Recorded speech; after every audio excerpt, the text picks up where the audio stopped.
for March 5th, 2024. We'll start out with an agenda check.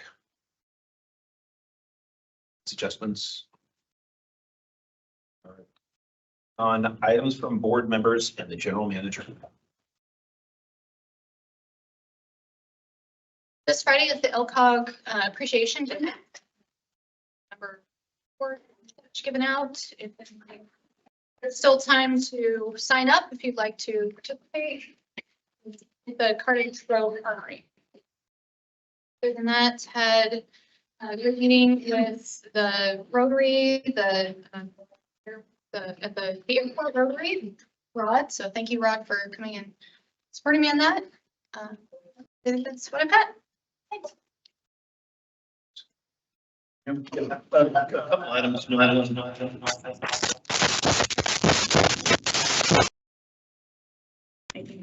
Sorry. Somebody. Well, anyhow, I'll.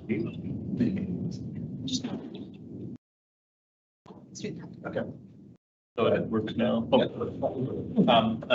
The deals, I really like that change when we're doing it. And so I don't know how others feel about that, but I'm sure that if we can continue to do that, that's a nice touch. Thank you very much. Number 2, when I put pre-meeting questions together, I really appreciate staff's ability to get back to us, but I really want to compliment the McKenzie on this. It brought out a lot of things that I was aware of and awareness, and I'm going to be aware of now because the river shifting and what's getting into the river and high water events and the monitoring and the removal is doing on. So I'd just like to give a shout out to staff for that. And then whoever is taking my place at County Neighborhood Association meeting tonight, they asked me to be there and present on the emergency preparedness, but I had to be here. So whoever did that, I thank you for EWEB staff for showing up and taking care of that. Thank you. I attended the McKenzie Watershed Council meeting last month. Nice presentation on Pacific lamprey. They did tagging them and moving above the dam and following them all the way up the river to quite a ways. They got one all the way up almost to Cougar Reservoir before it came down. So that was good. Work is continuing on design for the Quartz Creek restoration. They've got the bridge built and put in there. And so now it's the next step. It will start construction in 2025, but it's going to be similar to what Finrock was, but at Quartz Creek where we were before. And so that's an exciting project and one of the bigger ones that they've done. So it was a good meeting.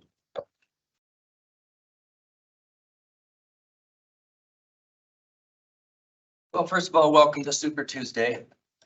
We'll see how that works out.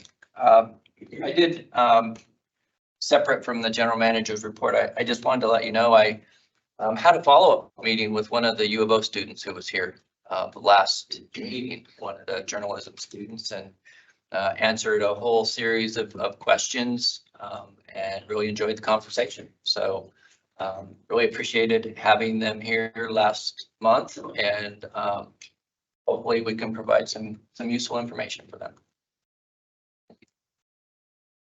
One more thing. I know our McKenzie River trip is coming up in May, and this is March, and we only have one more meeting, and we're thinking about who's going with us, how many invites we have and things like that. I'd just like to put a reminder out to process whoever does that, for us to think about who we would want to join us on that particular experience. So we're at one more meeting or 2 more. We have clarity around the process for how we're stepping there. The priorities from what I heard are county commissioners, any local state representatives, some that have helped us with certain bills. We'll definitely want to reach out to the city of Springfield, city of Eugene, potentially, if there's enough room on the boats. Looking for both legislative representatives, but also for potential local partners. So that's kind of our priority.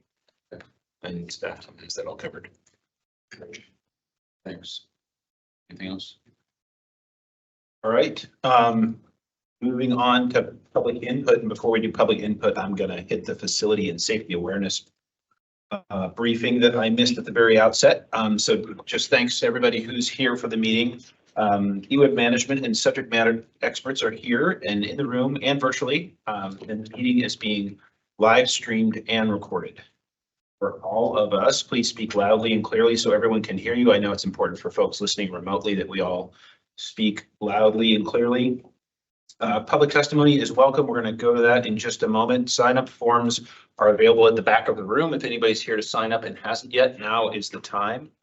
Visitor access is limited to the board meeting room and restrooms. The restrooms are located on the first floor, and you would exit out the door here and someone can direct you to the restrooms. In the event of emergency, please listen to instructions provided by staff.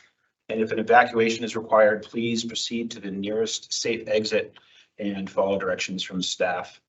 And once outside, move away from the building to the farthest points in the parking lots. So that's safety. And then I'm just going to say a few words about public input. Again, thank you for being here. This portion of the agenda is dedicated to providing community members an opportunity to address the board about any EWEB topic or issue. We respectfully request that all speakers adhere to EWEB's public input instructions, which are up on the screen here, and code of conduct that are provided during the sign-up speak process. Right now, we have 5 people who are signed up to provide testimony. We're going to start with the folks who are calling in first and then come to the folks who are in the room. When your name is called, you'll have up to 3 minutes to provide your comments. Just one point before we get started. I know for some people who have provided public testimony, this can be maybe less than satisfying. This particular format isn't great for a diverse dialogue. It's great for us to hear what folks are concerned about, but not really a space for us to get into a conversation. So for that reason, we don't by policy engage in conversation, not because we're not listening. It's just that this is a great format for that. So I can't speak for other board members, but for myself, if you want to have a conversation more in depth about something you're concerned about, I certainly will make myself available to meet with you and hear your concerns and share with you what EWEB is doing related to the concerns you have. And I think that's it. So with that, the public input session is now open. And we're going to start with the first caller, if she's here, Sabrina Siegel. Hello. Is that Sabrina? Hello. Can you hear me? Yeah, is that Sabrina? Oh, hi. Thank you so much. I want to say it's imperative that you not implement the smart meter program rollout because the country has no safety regulations for RF, for the radio frequency, the microwave radiation exposure, and it's in violation of the law presently. And you could see the DC court ruling argued January 25th, 2021, decided August 13th in 21, number 20-1025, Environmental Health Trust et al. Petitioners versus Federal Communications Commission and United States of America. And the Federal Communications Commission was told by the court, the FCC has not answered the court order, which reads, for the reasons given above, we grant the petitions in part and remand to the commission to provide a reason explanation for its determination that its guidelines adequately protect against harmful effects of exposure to radio frequency. Radiation it must in particular provide a reasoned explanation for its decision to retain its testing procedures for determining whether cell phones and other portable electronic devices comply with its guidelines, addressed and impacts RF radiation on children and the health implications of long-term exposure to RF radiation, the ubiquity of wireless devices, and other technological developments that have occurred since the Commission last updated its guidelines, which was 25 years ago. So we have no protections from RF on the books, not one. Therefore, EWEB is endangering the public for rolling out something on them for which no regulations exist, and it's a violation of the law. And now I was charged with reading Eva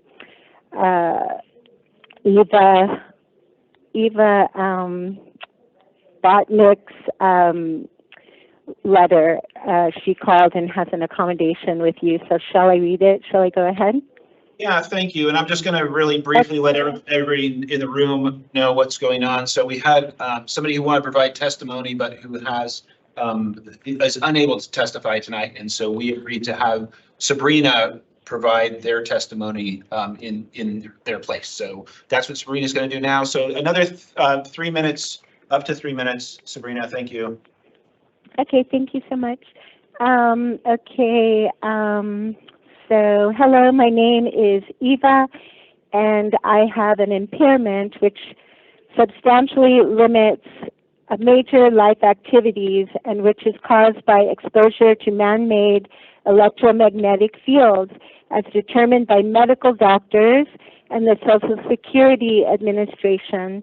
I was forced to leave my home and live in the forest, far from all radio frequency and electromagnetic fields, including power lines, cell phone towers, and neighbors' transmitters, just to live for almost 2 decades. If you can understand, there is no housing there. I had to live in abject conditions in a tiny trailer with no electricity, running water, or neighbors. I found out through a FOIA to the Department of Housing and Urban Development that fully 60% of disability accommodation claims related to electromagnetic fields from 2000 to 2020 were to get smart meters removed from homes because they were disabling people, and no complaints about utility meters were registered prior to the rollout of smart meters in 2013. 5 were registered in 2013 and 21 in 2016. These people were forcibly evicted from their homes until and unless the normal meters were returned, the analog meters. In other words, the smart meters caused the sickness and disability. This does not include the people who did not know their more mild health problems such as cancer, neurological conditions, ADHD, sleeplessness, infertility, etc., were from the radiating meters. In other words, if you go through with the smart and digital meter rollout, lots and lots of people in Eugene will become sick, and including babies and the incapacitated who are not able to speak for themselves and get away. Many will lose their homes, and it is not limited to those meters on their homes, but that of their neighbors. The Oregon Bureau of Labor and Industries settled a radiating meter claim for HUD in 2013, wherein the meters were not only replaced on the affected person's home, but on those of the neighbors too. They put the analogs back. You do not want to have a legal and health crisis on your hands, especially since we are giving you the documentation. Please keep Eugene healthy and retain the analog mechanical meters. If it is not broken, please don't fix it. I will provide this data for the public record. Thank you so much. Thank you, Sabrina. Thank you. All right, next is Kathy Ging. Can you hear me? Yeah, go ahead, Kathy. You have 3 minutes. This is Kathy Ging from Amazon Neighborhood. StopSmartMeters.org has a site called electrahealth.com, and it mentions that only 4 USA utility customers have had the utilities shut off due to rejecting a smart meter. EWEB would be number 5 and 6. To Frank Lawson, I am not involved in legal action against EWEB, but want to ask for a meeting with you to discuss peaceful alternatives to having EWEB get involved in a messy national bad PR campaign and a loss of its role as a paragon utility that used to lead the country in renewable energy and socially responsible initiatives. If Frank does not agree to a meeting with ratepayer owners, he is on the wrong side of history. EPUD next door allows opt-out for initial $95 fee, switching back to an analog meter, and $10 a month meter fee. In Austin, Texas, also $10 a month. Many ratepayers recently received threatening letters from EWEB and Lewis Cobb, their legal counsel, informing them that their utilities may be shut off, and they were only given 2 weeks. They said March 13th, you have to decide. If you reject the smart meter, your electricity may be turned off. I have filed a complaint today with Governor Kotek about these letters received by ratepayers who are calling me, asking me what to do. The state of the utility is that EWEB has declared war on ratepayers who refuse a digital smart meter. Staff and board have failed in the due diligence to continue to do the discovery of information that shows up regarding tech problems, which was indicated by the engineering study at OSU Corvallis last year, documented by Assistant Law Professor UofO, Brian Bull, where it only takes 2% of the smart meters to be hacked in an area to disrupt and sabotage the power lines. So why aren't we looking at this before we continue this full deployment? And why hasn't this board been informed about the 140-page report that took 18 months and 600 articles by a cadre of Eugene medical and IT professionals that warned about radiation in the houses? Now, your public records request is prominently mentioning the cost of a return and review. I have a form from several years ago. It does not say that. And then I just say that, Frank Lawson, I have a comment, a document, was published by EWEB, in which you're saying you're pounding your chest, boasting what a great utility you work for, that you interact and engage with customers. But you know what? Neither the citywide commissioner, Mindy Schlossberg, or Mr. Borowski would return my phone calls when I asked to have a meeting with them for the first time in the 42-year history that I have lived in Eugene. And I've interacted benignly with them. Thank you, Kate. Thank you, Kathy. Bye-bye. Thanks. Next is Gavin McComas. If Gavin's on, and then Alan. Gavin on? No. All right, so we're going to move on to Alan Gormazano.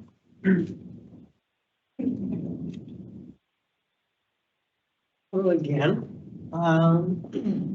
So once again, I gave up my first Tuesday night to come on my bicycle all the way out here instead of going to the Eugene Scuba Diving Club meeting, which is a lot more fun.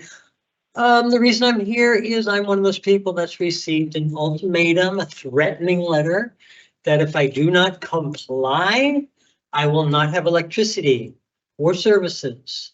That is almost like it can become death to people from hypothermia, death to people from not drinking. What are you people trying to do to us? There are so many people in this town that have so many objections to these smart meters, and you insist on just steamrolling it over all of us. Why? What is the problem? Why can you not hear? Why can you not understand what people go through and follow it? We elect you people. What are you doing to deserve our votes? We need response. We need responsive people in your positions. You know, I've seen, I used to enjoy going in to EWEB to pay my bill, other than the fact of having to fork over a lot of money every month, back when it was downtown. You know, when I got back from being away for so long, I look at my bills and like, why are they so high? And now I see, oh, service fee, service fee. I'm paying $50 a month just to have service, not what I'm using, but just to have service. And then what I'm using is piled on top of that. That didn't used to be the case, or at least I never noticed it that much. What is this company becoming? Aren't you supposed to be some kind of public company here? We need you to respond with us. So thank you and my time. Thank you. Thank you, Alan. And next is Cindy Allen.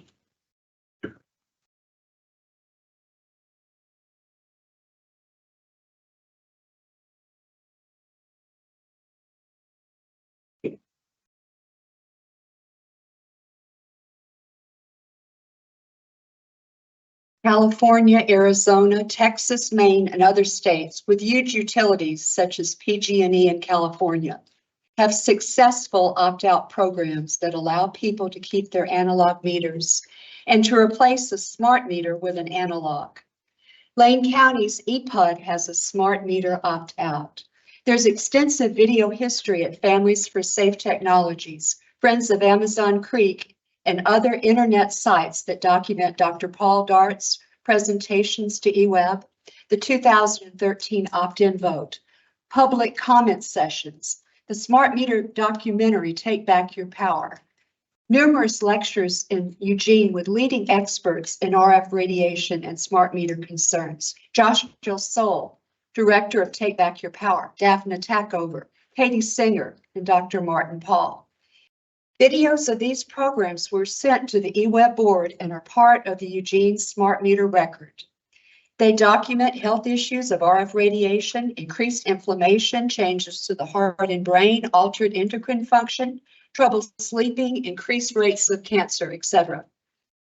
The smart meter cybersecurity risk and vulnerability of a centralized grid, fires, DC to AC switching causing dirty electricity on the wiring, Fourth Amendment violations, increases to the bill, etc. January 2024, FBI Director Christopher Wray testified before the House Select Committee warning about the Chinese hacking of our grid system, electric and water. He also mentioned malware computer components. It was the same warning that General David Petraeus made in Take Back Your Power. The EWEB opt-in changed to an opt-out in 2018, and I sent my letter in, wanting the analog and not a smart meter, and heard little from EWEB about smart meters from 2018 to 2024. To send out a letter during the winter months saying that I must choose the smart meter options or my utility will be cut off doesn't inspire any confidence in your program. Why the sudden urgency to put a smart meter on every home in Eugene? Let the people who want the analog meters keep them. That's what other utilities have done, and it stands by your 2013 decision to give customer owners choice. Thank you. I don't think we have anybody else signed up. So that is the end of the public input period for this meeting. Closed. At this time, we'll give an opportunity for commissioners to comment if you so choose.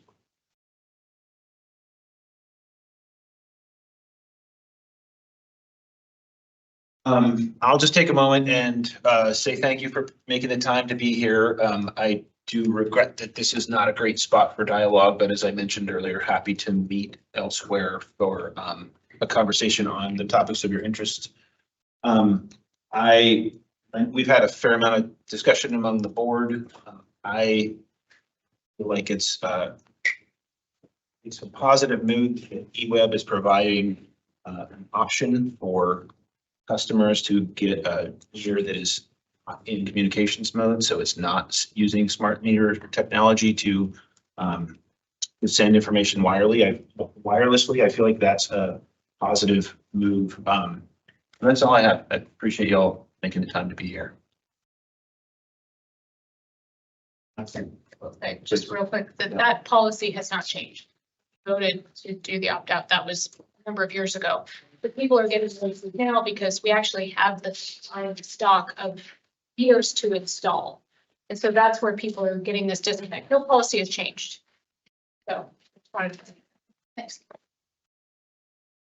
All right, moving on to board action and general business items. Start with the approval of calendar A. Did I miss something? No, I'd like to pull them. All right. So polling number 2. Is there a motion to approve consent calendar A minus Number 2. Move to approve minus number 2. Moved by Sonia Carlson, second. Second by John Borowski. So all in support of approving consent calendar A minus number 2. Yeah. I passes unanimously. Discussion on number 2. Yeah, thank you. And Kara, thank you for the great explanation. This is one of my pre-meeting questions about, we spent $400,000 doing this cultural review on the first license, and we got the license issued in 2019. Now we're back to another $469,000 for. I kind of want to know what's changed, because we covered everything in the cultural review, and from 2008 till 2019 for $400,000. Why are we spending another $400,000 for a 3-year period when the geographic area doesn't seem commensurate with the same amount of money we spent? Because I read it, it talked about where we're going to do the trap and haul or whatever that wasn't in that first one, but I just don't see the nexus connecting one of them for $400,000 for 10 years of studying the large geographic area. And now we got another $400,000 to a company that's out of state, to same company to do what I believe is a much smaller geographic area. So could you just give me the 10-word version of why? Well, I'll either lean into Karen or Lisa, one of the two. Yeah, I can start and then call on Lisa to fill in the gaps, but I asked the same question of staff. And it really comes down to, there are project areas that have been expanded, such as the transmission corridor has expanded. So anything that you are disturbing the ground where you haven't assessed it in the past, you have to assess it again. Another example is the load bank, where that's going has not been assessed. And so there's more beyond that. That's my example. But Lisa, do you want to fill in some additional info? Yeah, sure. Karen, you got that perfect. The scope of the project has changed pretty dramatically since we signed the initial contract in 2018. So any additional ground disturbing work requires archaeological surveys. We have expanded scope in projects and a decent number of new areas that need to be surveyed. In addition to that, we have other needs when we're doing ground disturbing work to have archaeologists on site, et cetera, should there be something discovered during that construction. So I would chalk it up to the scope of the Carmen work has expanded, and with that, the archaeological needs that are required per the license. So can I just get an understanding? So you're going to widen the corridor where our transmission lines comes down a little bit, because I know that we had the contract recently to kill 900 trees. That's an aside. So we're going to widen it by what, 20 feet on each side, and it's already 150 feet wide. And the first 400,000 covered the 150 feet. And now I'm just trying to understand the magnitude of this, Lisa, because to me, it just doesn't sound right. Yeah, I understand. So the widening plan has been altered with changes in what we know to be occurring on the ground on the transmission line. So our original plan included some widening in areas that now are covered under riparian reserve sections. And so we've had to go through and sort of alter our plan. The transmission line cultural work is just one component of this contract. Anyone who has a license typically has a fair bit of cultural and archaeological work associated with any construction. So I personally don't think that this is above and beyond what we would expect, given the changes that we've seen on site up there. Transmission line is just a portion of that, but that scope has changed. Okay, and one last little question, comment. So when does it target stop moving? We got our license in 2019. And now they're changing the magnitude. I know we got the fish ladder issue, but when do they stop changing things so we can stop this type of spending? Close to $1 million on this already. Yeah, the scope changes, Commissioner Brown, are really, aside from the transmission line, that's a slightly different story, but the scope changes to the project are related to dam safety issues for the most part. That is something that could not have been foreseen when we started this work a number of years ago. The work on the transmission line, the scope changes on that are again directly related to on-site conditions and what is classified as riparian reserve that was not understood at the time of the original agreement. So, you know, as with everything, you make assumptions when you go into a project, and then once you get into the details, sometimes things change. But I do recognize and understand the concern over increased costs and increased project scope, but can point directly to those scope increases being justifiable related to either dam safety or unforeseen site conditions. Thank you. Yeah, Lisa, just a different way of asking a question, just to get some context. Other than the scope, has the rate of which we're paying for this work changed dramatically over the last few years? Obviously, this is a multi-year contract. We're paying based on the services as they're provided. Has the rate escalated significantly? That's something I would actually have to check on. I can check with Patty or Chris Stenchel on that. I am not familiar with the hourly rate that's charged. I think that's what your question is, Frank, whether the labor rates have for the consultant have gone up. We have seen significant escalations in almost all of our contracts, so I think it's probably safe to assume that that is at least driving some of this cost, but I'd have to get the details before I said for sure. So I'll finish it with, so where this company's coming from Montana. And so do we have per diem and everything else? Because I know we had a lower bid from a company from Portland. So this one from Montana probably got it because they did the first one. But just thinking of the logistics of coming from Montana to do this work, the archaeological surveys, things like that. So we're paying them to stay here and meals, transportation and all that. So Commissioner Brown, that's something I'll have to double check on, but I believe they do have a local office, which is what is resourcing our work up at Carmen. But I can confirm that and get back to you. Yeah, I'd like to know that because it seems, I like to keep it local if we can, but it seems like it's quite a bit of money to do that. And I'm done. Karen? Yeah, Commissioner Brown, we're actually using the same firm for historical research at College Hill, and they do have local people. Thank you. Want to move on to number 2? Or I'll move somebody else? to adopt item number 2, the consent calendar, right? All right, moved by Brown. Yeah. Second by Schlossberg. All in support of approving item number 2 from consent calendar. Say aye. Aye. And it passes. Moving to consent calendar B. Move to adopt consent calendar B. Moved by Brown. Second. Second by Borowski. All in support of approving consent calendar B, say aye. Can I have a quick question on that? Yes, please go ahead. If I needed to pull it since it was just one item. So this is for truck beds and bodies. I know that at last month's meeting, I made a reference to a lift truck that was a smaller lift truck that the crew that was working on the line near my house was very happy that they had.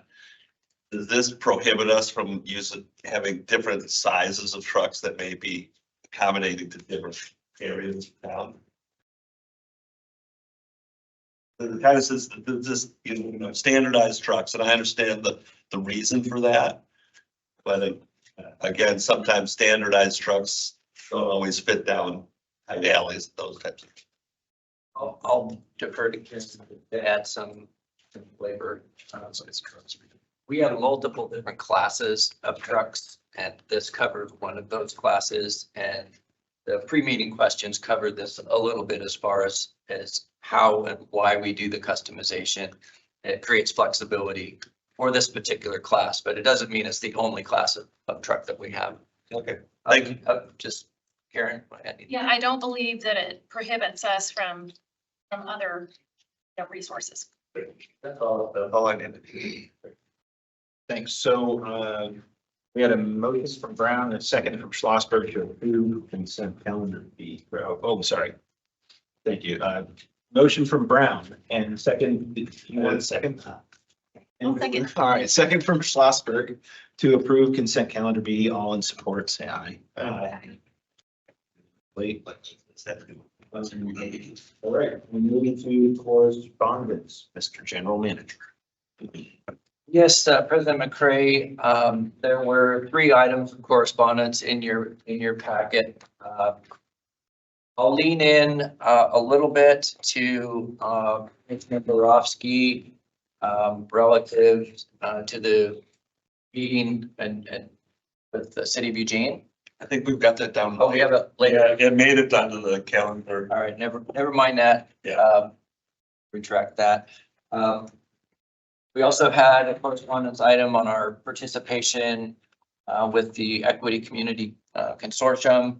That's something that EWEB's been a participant in for at least a decade that I'm aware of. Appreciate Assistant General Manager Price being our active representative in that. Rod, did you want to add anything to the memo that was provided? No, we have, I guess I shook my head no, but I will say yes. There's 3 other people from EWEB that are participating more at the work level, and I participate more at the leadership level. And then we get together and come up with things like the First Friday, which we'll be hosting in April. So we'll be inviting everybody to that. So look forward to seeing you. Right, and then the third correspondence item was Jason Fuser's state legislative update. I know Jason's on the line if anybody had any further questions about any of those. Thank you, President McGray.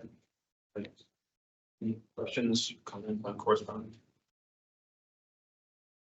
I just want to say thank you for these correspondence memos. They're the legislative update from Jason is super helpful to understand where we're headed in with the DC. So I really appreciate the work that goes into that and how clear those memos are. So thank you for taking the time to put them together. I have a quick question for Jason if he's online. Jason, are you online? I am here. I'm in position. Great. Question from Brown. So the ability to expand urban growth boundary by, it's 100 or whatever that number of acres is, will that come into an issue for EWEB providing services to areas outside of our normal service district? Because I know if we go up Willow Creek Road, you got Lane Electric, and how is that going to transform into our ability to serve that, or is that anything that, I mean, came into that conversation about expanding the UGB? Because it's, you know, if they go in the South Hills, we've got reservoirs to think of, and if they go west, we've got, you know, jurisdictional issues with other utilities. So does any of that come into the conversation, or is that too early? Commissioner, I when I left the city of Eugene and came to EWEB in 2006, they promised me I'd never have to work on land use issues again. But yeah, I don't have an answer extemporaneously, but I would love to volunteer to take that up as a homework assignment. We have the electric sector in general has tried to parse through the housing package to identify implications for our sector as a result of the state trying to tackle the housing crisis and get supply and demand under control. But I don't have an extemporaneous answer. I'd be happy to work with the general manager to get a follow-up answer to that question.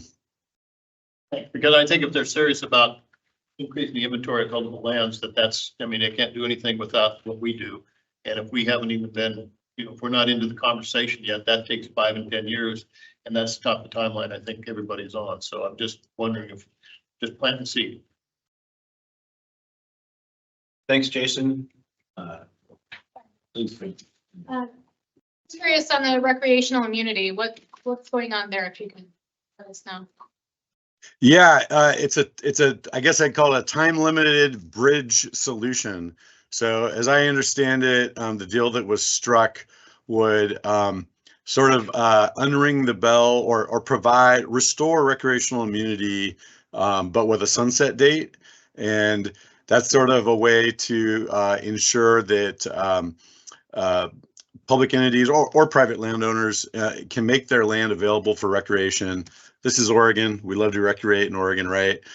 Without fear of losing their recreational immunity. But it'll be time limited. And as you know, this was a short session. They just couldn't agree on what the permanent solution would be. So this is it would have a sunset date, and there will be some kind of interim work group to gin up a more sustainable long-term legislative solution that could be considered in 2025. So you may have seen the newspaper stories about some communities, I think particularly in the Oregon coast, it seemed you had quite a few anecdotes, people closing down parks or trails. No one was happy about that. This is a way to let people open up their property again, and then a long-term solution will be pursued in 2025. So it passed then, our last update said it was unanimously approved in the Senate, went to the House on the 26th. I believe it just passed this morning. I'll go back and look. It was either yesterday or today. I know that it did pass both chambers and should be on its way to the governor's desk. Fantastic. Great. Thank you. Thanks, Jason. Anything else on correspondence? Move over to the next item, the East 40th commissioning update. So, commissioners, as I think you're aware, we have water in our tanks at East 40th. And so appreciate that. But I wanted to take an opportunity to specifically thank a few staff members. There's a number of different ways that we recognize our workforce and employees for their contributions, or their hard work. And we have an extraordinary effort award that we give out as part of that recognition at different forms that we have. And so we have 3 awards this evening. This particular project involved an incredible amount of communications. As you all know, we've done pretty much bi-weekly newsletters. We've had multiple meetings. We've had all the way back years worth of walking commissioners through the beautiful forest, and incredible amount of outreach and transparency, in particular with the neighbors, which we can apply to other projects. And so have one extraordinary effort award to go to Jen Connors. Here you go.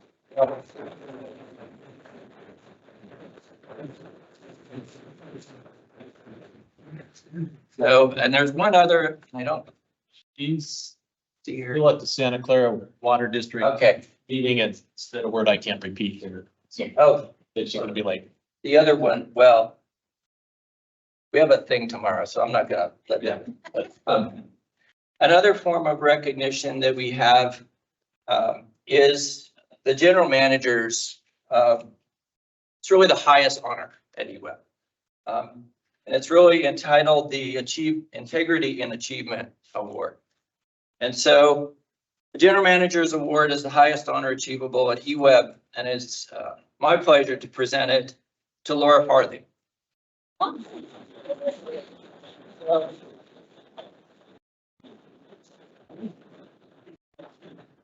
So Laura found her calling as a water engineer during a period of volunteer work when she was in Africa, where she saw the effect that clean water and reliable water had on individuals in a community. This was following that, she got her degree at Oregon State. Nice job. And then joined EWEB in 2008 as a senior civil engineer in the water utility, bringing with her not only engineering expertise in water infrastructure planning, design, and construction, but also an appreciation for reliable drinking water and its required infrastructure. Throughout her time at EWEB, Laura has taken the role of project manager for many critical infrastructure projects affecting the safety and reliability of our water system. These include numerous pump stations, the upgrade of EWEB's river intakes, and the new on-site disinfection system at Hayden Bridge. In 2015, the Water Master Plan identified the need for EWEB to focus on distributed water storage, and an approach of which she started working some point after that on East 40th. I got the long version. I was supposed to have a short version. This is a short version. Well, on the surface, this project may look like many other water infrastructure projects Laura has already successfully taken on as a senior engineer. The reality of the project is that it's unlike any other that EWEB has completed for a number of decades. Laura had EWEB owned this property for 60+ years. It was a mature neighborhood that enjoyed the open space throughout its history. And she had to construct 2 7.5 million gallon water tanks. While Laura had excellent support from her project team, she assumed ownership of the project, resolving issues and making decisions daily to keep the project moving, knowing the importance of the East 40th storage project to reduce the public health risk posed by the College Hill Reservoir. Laura demonstrated strong leadership skills in her management of the project by keeping all stakeholders up to date on the status, anticipating and daylighting the challenges the project faced while taking actions to mitigate those risks. Laura even kept our youngest customers' interests in mind by ensuring safe places to watch the tank construction.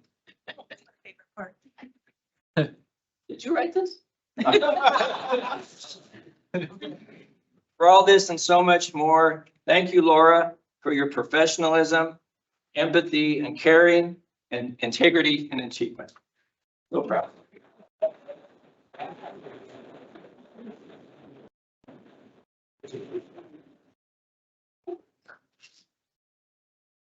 Been a great project, and I appreciate all the trust everyone in this room had for me to finish it. The whole community gets to benefit, and it's so exciting. It's in service, so thank you. Thank you.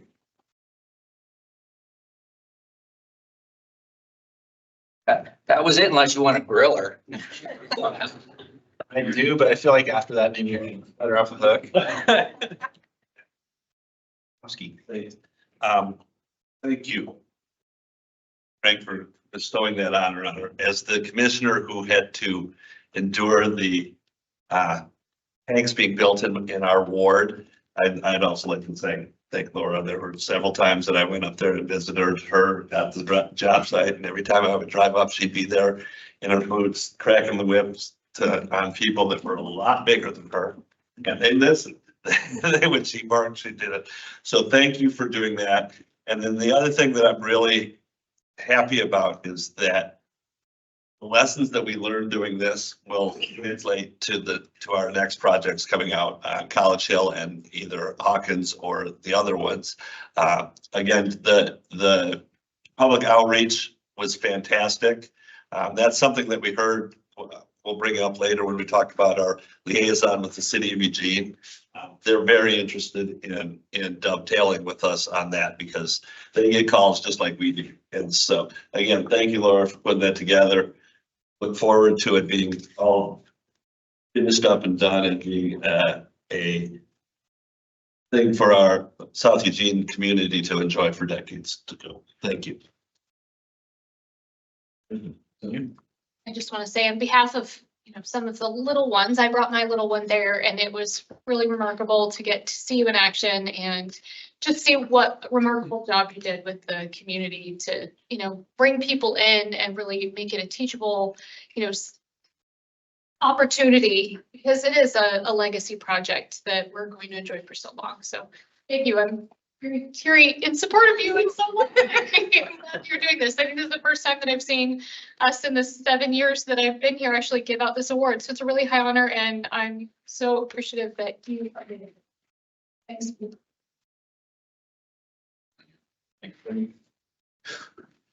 Next item, going to the State of the Watershed Annual Report.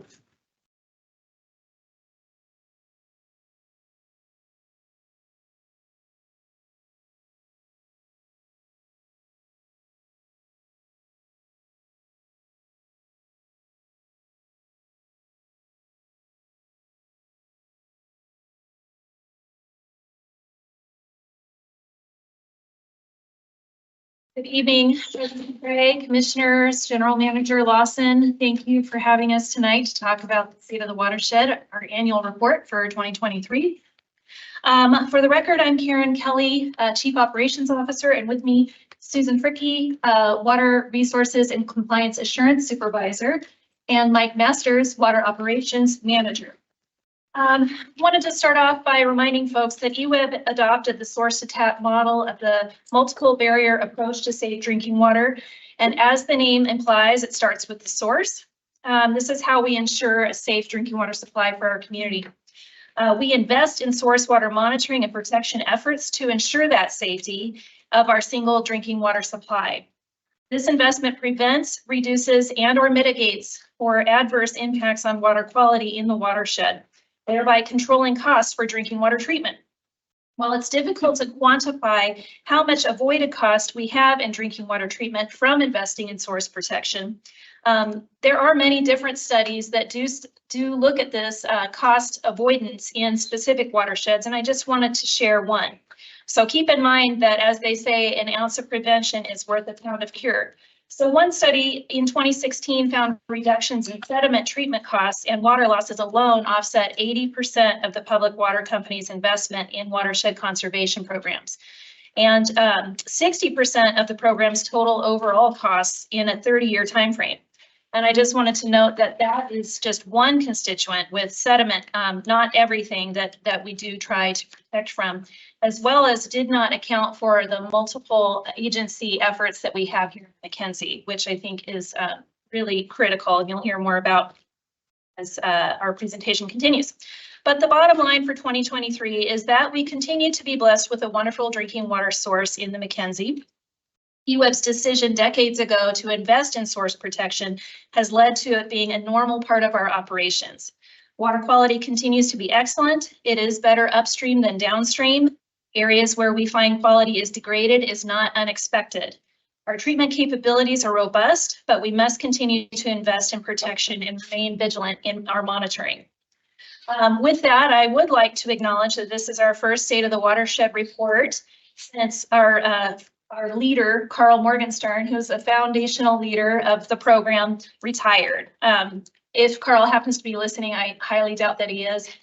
We do want to thank him for all he's done to bring us to where we are today. I would also mention that he was also a recipient of the General Manager's Award before his retirement, and I know that was not presented at a board meeting, but you know, he has helped lead this group to be leaders, not just in Oregon in source protection, but actually nationally. And then I also want to thank Mike and Susan and all of the source protection team. They have carried this torch that Carl began, and helps us continue to make these investments and make this difference in our water quality, not just for EWEB, but for the entire community and upriver as well. With that, I'm going to turn it over to Mike and Susan. Great. Thank you, Karen. Good evening, Commissioners, President McRae. Really happy to be here with you tonight to share some of the highlights of our State of the Watershed report for 2023. Can't say much more than Karen did, but really appreciate Susan and her team. They're absolutely excellent in compiling this information and caring for our watershed. So thank you to you and, of course, your team. I'll just go over our drinking water source protection goals that we have in place. Number one is to work with partners to maintain source quality. Number two, prioritize benefits to water treatment and electric generation in the McKenzie watershed. And number three is to promote public awareness and stewardship. And I think if you look at the way Susan and her team work with external partners, I think it's really a partnership like no other that I've ever seen anywhere else. So again, commend you and your team and also all your external partners on that. I'll turn it over to Susan to get into the details, some of the highlights and points of interest. Into the weeds a little bit. So just for the caveat is I'm not quite going in the order of the report. I just pulled out some highlights for you all that I'd like to talk about, and of course can answer any questions afterwards. So Karen already said we have a wonderful watershed. We have a healthy functioning watershed. Did we see some impacts in 2023 from the Holiday Farm fire and other fires that have impacted our watershed?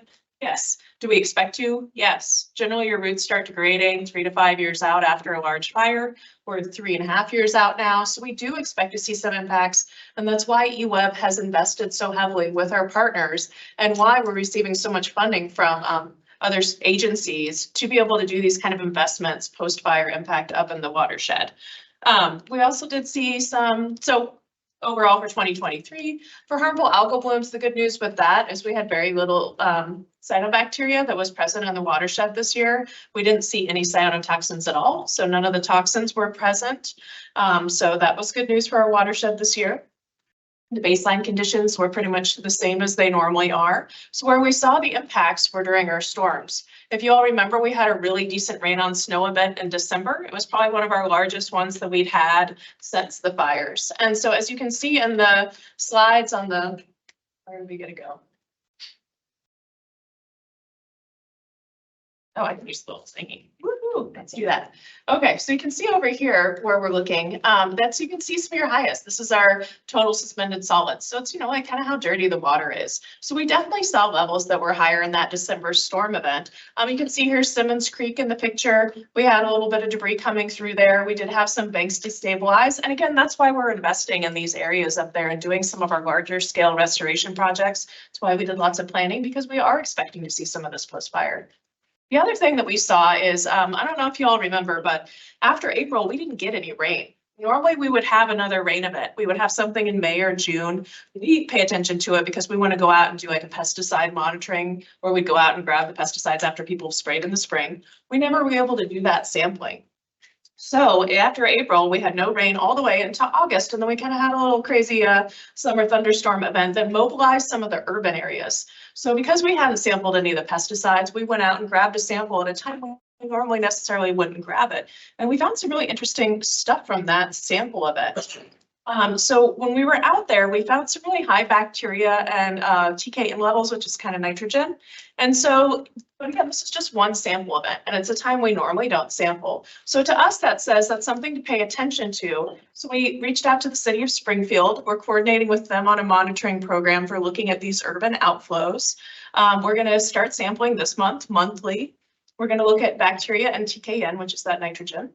And we're also going to go out and look to see what kind of bacteria it was. Is it human? Is it dog? A few years back, we worked with the city of Springfield because we did another similar study of this. I think it was 16 or 18, somewhere back in there.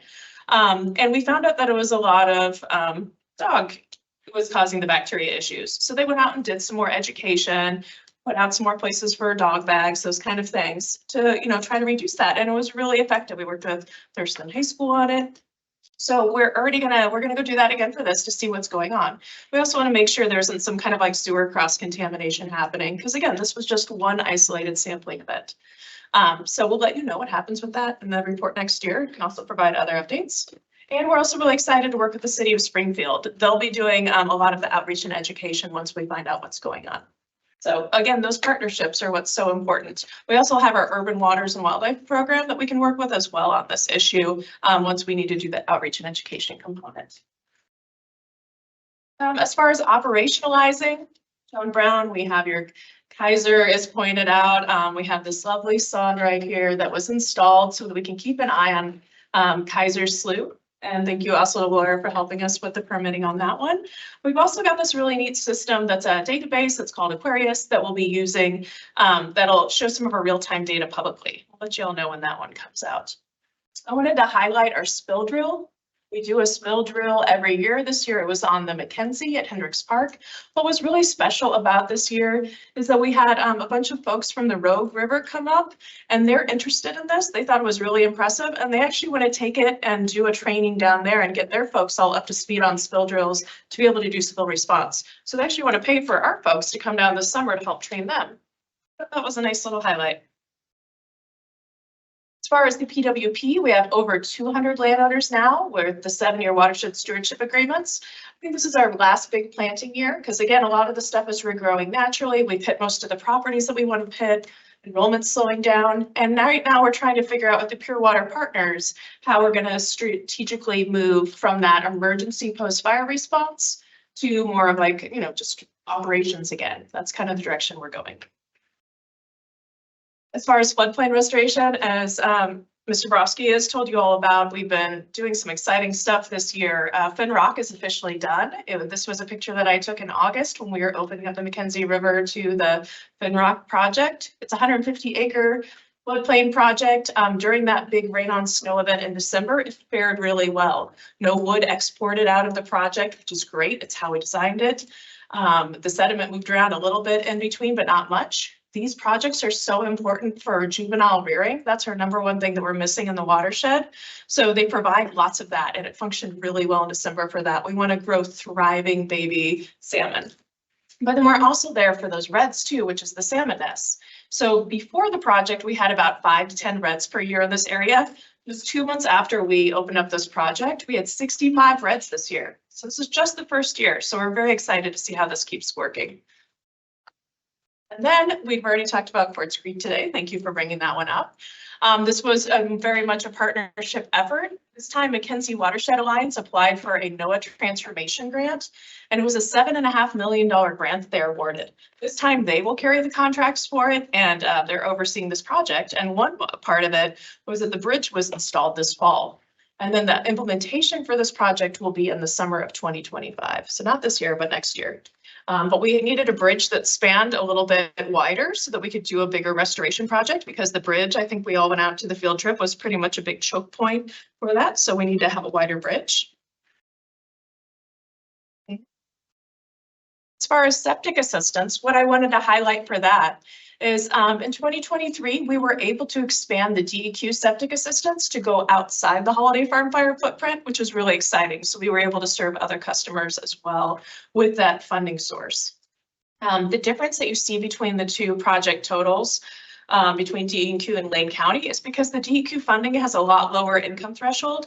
Lane County's is higher. And then once you hit a certain point, they still pay half. Unfortunately, we don't have any flexibility to adjust that, but we were able to expand that geographic region. We also have 2 projects that were not part of didn't qualify for the grants. So we decided to fund those out of the rate fee. And let's get to the numbers. We're talking about the budget. What was exciting about 2023 is we had this amazing interdepartment effort between finance and grants and my department. And so I'd like to give a special thanks to Matthew Miller, Tegan DeVolt, and Gina Daly, because they worked together so well to try to figure all this out. Not only did they figure out the numbers, they were able to finally get more reimbursements. So we have more revenue last year than we had expenses. Because as you all remember, EWEB has done a lot of front loading for the budgets for all this work, because we had the investment to be able to do that. And then with the hopes and the, we really need to get that money back as well. So we were able to get money back from Oregon Department of Forestry, from Oregon Watershed Enhancement Board. But it was this team effort at EWEB that was able to get those reimbursements back, because it wasn't quick or easy. So big thank you to those folks that worked on it. And then I just wanted to do our last slide is a little highlight of the budget, kind of see the different expenditures through the time. And what I really want to highlight is the budget for 2023 was, we spent about 4.6 million. For 2024, we're only planning about $2 million, because we do have strategic work that we're going to keep doing for another few years. However, the big emergency response push of doing all the planting and all the invasive treatment and all the things out there is starting to slow down for that part, but we still do have funding that we're trying to use strategically to do some more of those big restoration projects, planning and design for those, which will also be FEMA reimbursable, as well as, still working with the landowners, making sure that they can get free to grow. And then finally, I just wanted to say thank you to my staff. They're the ones who write these reports and put together the presentations for me. I just get to come up and talk about them with you. David Donahue is pictured here, Nancy Toth, Lisa Urquhart, and Gina Daly. They do so much for us. And of course, our lab staff as well that are processing the samples. So thank you all so much. Thank you. Comments? On the last slide where you're talking about the budget and you said some of it, how much of it is FEMA reimbursed? We haven't spent that part of it yet. That's project and design that will be coming. The stuff that was FEMA reimbursable that was at the very beginning of the response, we've already received that funding. And how much of that was? I think it was about 1.5 million. Is that correct, Deborah? 1.2, 1.5, it was somewhere in there. It was that very initial response that we did where we did a lot of bank stabilization and erosion control. That was the part that's been reimbursable so far. We have 2 other grants that we're working on right now, but we need to get those work planned. Most of it's planning and design. It relies on some other pieces that haven't fallen into place yet to be able to do that work to then get reimbursed. And I also saw it's, oh, sorry. I was just gonna clarify, it was 1.5 million. That's okay. The first time. And then in the 2022, I see we had planned for 150,000, but we spent 1 million. Can you talk a little bit about that and how that came about? It seems. I think that was a very guesstimating. I would have to go look what that was, but what I'm guessing is that was a lot of the plan and design for Quartz Creek Rock. Yeah. And I could go back in and check on that one. I don't know those ones off the top of my head. Yeah, it looks like, I mean, some of it's land, but then we didn't spend very much on land, so maybe we were able to do more. We were, and a lot of the stuff was super guessy. It was like, let's just try to come up with something, and then stuff got shuffled around. And so, you know, it's not quite reflected in the plan part because we didn't shuffle the plan around. We just shuffled around the actual at the end of the year. Got it. Okay. Yes. And then I'll come to Minnie. Thank you. Again, a great report, but my reading of it, it looks like our greatest concerns are the very lower river, the last couple of miles of our intake. That's where we're having the challenges. You have City of Springfield engaged. Do they have stormwater fees similar to what we have in Marine? So, I mean, I'm just thinking about what's their funding source because they're challenged financially, just like every other municipality is. And I didn't hear the word sub coming to the table of helping us, you know, fund any of this again. And I'm not going to let that go because if they're going to be taking their drinking water out of the same source we are, why aren't they paying? Why aren't they helping us with the drills and the funding and everything else? And I still want to keep banging on that table until they either somebody that they don't want to do it or something, but I think they need to take some stewardship as well. Like we shouldn't be footing the whole bill now that they're taking drinking water out of McKenzie. So that aside, so the river's shifting at 42nd and there's a big concern about how that's happening. That's where the pent-up plume is. So is there a concern that by the river shifting and going west and threatening the 42nd Street area, which is right above our intake, is there a worry about that activating the pent-up plume that's migrating under the aquifer? During the actual event itself. Well, whenever, I mean, if the river's pushing west. Yeah. If you look where the monitoring wells are, is there a concern about that? My understanding is when we actually have the emergency that the water will get pulled away from where we are. So there's not a concern in that moment. However, I haven't looked into the pent-up plume concerns of like getting excavated and like pulled into the river for like more of a long-term thing yet. Because I read your PENTA report that said that there was one increase of one deep. There's one deep one that has been increasing a little bit, but the other ones have been decreasing. Right, and I just wondering, doesn't know if it We disappeared. can ask about, we could ask DEQ about that. That would be a good You don't question mind, next time we meet up. I think that to me, the greatest threats are the last 2 miles above the river. That's where and I'm glad you're concentrating on finding out if there are more dog kennels being dumped into the storm drains. That's what happened last time. Yeah. So thank you very much. Appreciate it. And I would say, I would add that we do work with Sub. They're in a part of our urban waters program, and that restoration project you and I were talking about that could happen above the intake. They're intimately involved with that one as well. So we do loop them in through those methods, and they are good for, like, my team works really well with them. So we appreciate our working relationship that we have. I'd like to see a check. Thank you. Indeed. I have a question. So when you mentioned the Quartz Creek project, you talked about how there's a $7.5 million NOAA transformation grant. Yes. And I'm just curious if you think that once we decommission Lieber and start to do some of the work there with transforming the river back to what it was, do you think that there's going to be opportunity like that, large grants out there to work on growing the watershed, or a crystal ball? I mean, I think what this money is, this is some of the Infrastructure Act money, which has been a great benefit for a lot of these that we've, our partners are putting in for another grant that would help fund some of the South Fork McKenzie work, as well as some things in other watersheds that are around here. So we're excited about that. I can't predict that part of it. I think that if you talk to anyone who's into fisheries, they're very excited for the opportunity to look at restoration projects around that area. We do work very closely with the Forest Service that has the models that can look to see where these particular type, these stage 8, stage 0 type restoration projects, where they can occur, and we can have a model of those areas to see what would be the biggest benefit, because there's some areas that restoration type makes a lot of sense. There's some areas that it doesn't. So I imagine that we will be looking at all of those things to see what the potential opportunities are. And then I was just gonna add it. I do think that when we put our crystal ball, look at the crystal ball that we have, the grant opportunities tend to be associated with resiliency and environmental improvement. And so we'll continue when we get down the Lieberg road, that we'll look for all opportunities we can for watershed recovery, for environmental recovery, when it comes to grants. And so I think it's fair to say there will be some level of grant opportunity available. Be as aggressive as we can. So And then just to comment on John, you keep bringing up that we should get Springfield to help pay for some of this because they're going to be building their water plant there.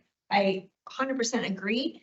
And I don't know why they would though. I mean, they get great clean water that there's no incentive for them to pay. So anyway, anything you can do to get them maybe to participate, I think would be great, but I just can't imagine why they would.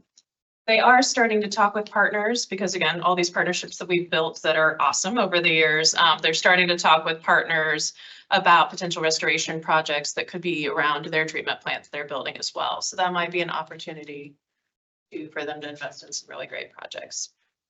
They're building it right where our challenges, I think, are, and would be, I don't know where their intake is with 62nd Street or the 72nd Street outflow, but either way, they're building their treatment plant right where these problems are showing up. So I would hope that they work with us on that. I think those talks are about ready to start like any minute. And so once they will, we'll definitely get intimately involved with those as well. Having their, inviting their board to the river trip might be another opportunity to this topic. I know in the past, some of them have not been able to come, and so it has been an opportunity. And I'm also curious if the river trip will actually include Hayden Bridge again. One of their board members noted that they have not been in a tour of Hayden Bridge and like to see it. So maybe that's an opportunity, but I don't know if the map and where we're starting and stopping is already finalized. it's historically been a pretty busy day to do the raft part. We can do tour of Hayden Bridge almost anytime. I'll just get with Mike whenever that's necessary.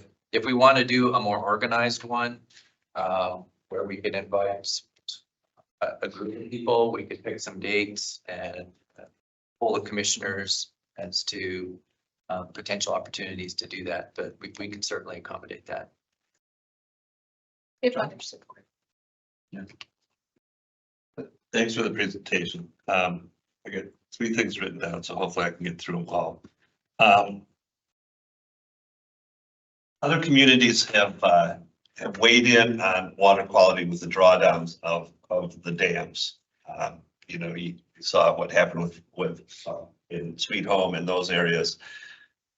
Are we thinking about wanting to have our voice be heard on those issues as well? I mean, I know those communities and those water districts sent some correspondence to the governor, to the legislature, saying that these drawdowns do have a dramatic impact. I mean, it may not be as bad here as it was in Sweet Home, but I know when they draw down Cougar, the cleanest water that we have, it gets turbulent. And then also we're looking at the Willamette, and they're bringing down Lookout, and they're bringing down Fall Creek. And if you saw the Willamette when they brought down Lookout, it was there as well. Has there been thought of us sending something that, we know this is court ordered, but we have concerns about these drawdowns? We have not, mostly because they are court ordered. And we have weighed in specifically on the Willamette projects relative to their power generation capabilities. And more specifically, the allocation of how their costs are divided between power customers and the core and other uses. So we have not weighed in specifically on the water quality impacts of those drawdowns now. I mean, that'd be something, I don't know if we, like I said, I know other communities have set that up to the courts. There's been letters that have been sent to the courts, and there's been letters that have been sent to the governor and the legislature. So I don't know if that's something, if we can get head nods, we want to do that. We did talk with our communications folks about keeping an eye on that, because one of the things that I saw very, very lacking in that, and because we have a source water protection utility group that meets from Southern Oregon up to Portland area that we reconvened as well. And the big concern was communications, and their PIO was not communicating with the utilities on the severity and extent of the duration of these sediment discharges. So we've talked with our communications team about connecting with them so that we can get that communication better, because that's a good first step.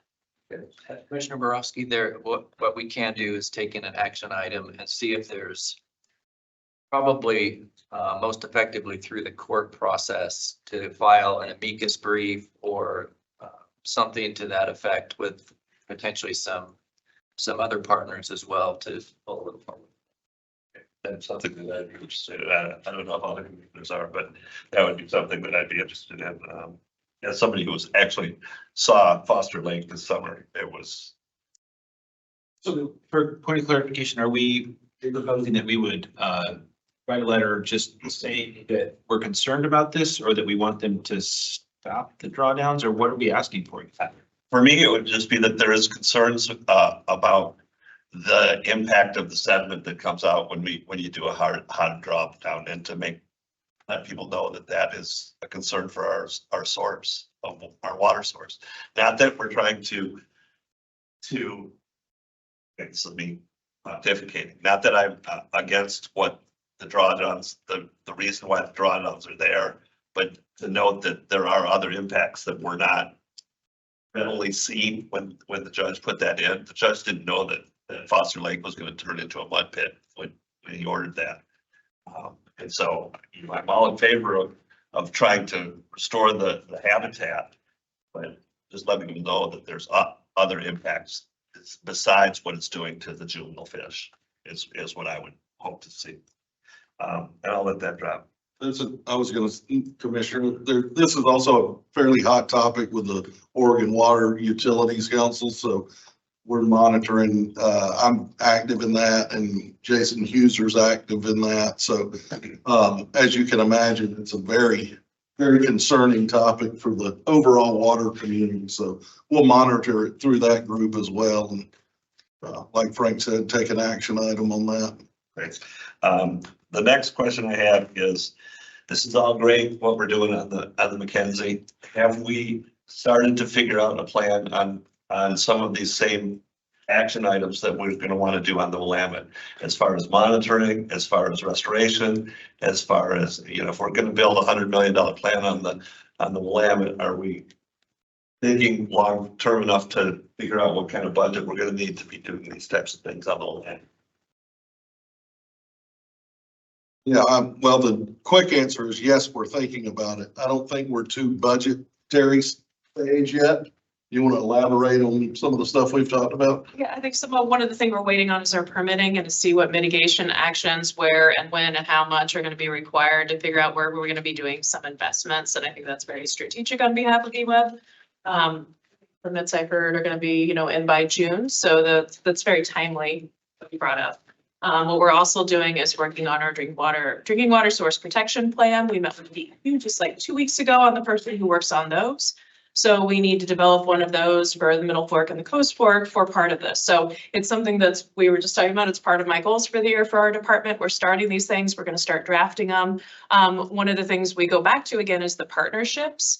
I've been meeting with folks like the Coast Fork Watershed Council, and that was because they've already established working relationships with a lot of the potential landowners we might have to work with. As you know, it's different kinds of landowners there. We also have a good working relationship with some of the landowners that are right by the confluence property that's just right upstream, as well as McKenzie River Trust. So definitely we're something kind of, we're waiting to go with the green light to get rolling on that, but it's, yeah, we're ready. And then the last thing is an easy thing.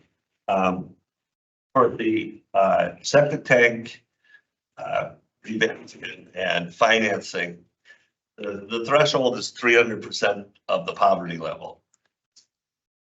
Can you tell us what 300% of the poverty level is? And I think it would also be helpful to have that on the website so that people know, okay, you are eligible if you're making this much money, rather than them having to dig in and say, oh, what's the poverty level into my 300%?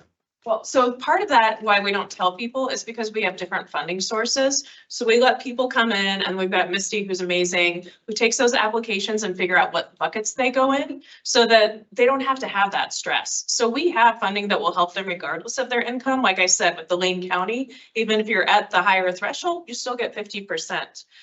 It's just for us, we have a bunch of DEQ funding. DEQ would like us to spend it. We would like to spend it, but that one is for a lower threshold. The Lane County's higher, and then you get that 50% all the way on up. So we get to fund people for something, no matter what. I don't know if you have anything you want to add. What is 300% of poverty level? Depends on family size, but if you just pull a family of 4, it's gonna be roughly, so poverty level would be 30,000. 90,000 per. We actually use area median income, at least for Lane County. Yeah, DEQ, I think, is that one. You guys use a different one. Yeah, as Susan said, like there are different metrics here, which makes it a little bit confusing because federal poverty level and area median income are different. Yeah.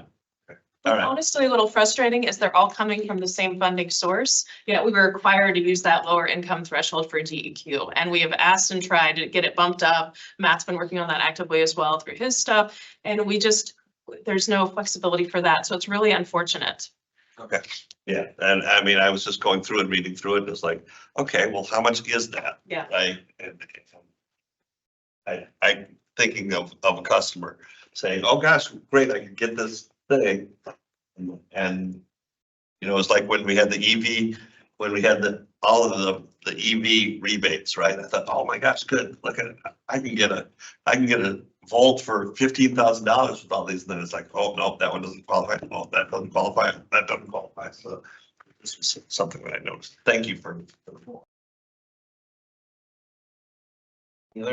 I'm gonna take a minute as well for those who aren't aware. As Susan was just referencing, in my day job, I work for Lane County on wildfire recovery up the McKenzie. So we work together on some of these projects, and I appreciate the opportunity to get to highlight the amazing work that EWEB is doing on this front. And you've done it already. I'm just going to hit a couple of points and then ask a question of the board. First of all, the decision by this board, which was before I came onto this board, to invest in a community, the watershed restoration fee, I think was really bold and really wise. And I just commend this board for making that decision. I think it was just forward thinking and has enabled EWEB to leverage a bunch of other funding that we just otherwise wouldn't have been able to leverage. So, and then also the community was supportive of that fee, at least as far as I saw it. I wasn't hearing concerns about that. And I think our community is really unique in having such an appreciation and investment in the watershed. As somebody working on wildfire recovery in my day job, I also see that the Pure Water Partners is incredibly unique among fire affected communities in Oregon. When that fire happened, EWEB and Pure Water Partners jumped right into taking action to reduce erosion, to do toxic spill surveys, to do a whole number of things to try and protect our watershed. The folks in the Santiam did not have that benefit. The folks in other watersheds in Oregon did not have the benefit, but we did, and our team really hinted there in a way that helps us and on moving forward. The septic repairs and replacements, I just want to highlight that EWEB already had a pre-existing program for no interest loans to enable people to do repairs and replacements of septics. And it was an obvious choice from where I sat at Lane County to say, hey, why don't we take that program and turn it into a grant program? And EWEB said, yeah, of course, let's do that. And so the stars really aligned and the partnership was super obvious and has been really fruitful. And I want to highlight what you just said, Susan, that there are a number of different funding sources and different criteria. And the team at EWEB is sorting that out for people and just saying, hey, tell us what you need and what you make, and we'll figure out how much money we can give you. And there's a lot of money moving out the door to replace and repair septic systems in the watershed that are helping all of us and the water quality. And then lastly, I want to highlight the floodplain registration work that you mentioned, the partnership with the U.S. Forest Service and McKenzie River Trust and others. It is not only helping the fish population, but also dropping out sediment and doing all kinds of great things for our water quality. So I couldn't be happier with the partnership that I see working in Lane County with EWEB, and couldn't be prouder as an EWEB board member of the work that we're doing here. So thank you. And the last thing I'll say is that as someone working on wildfire recovery doesn't just end. And I see that this watershed restoration fee is going to end, and it makes me think about the potential that we have here.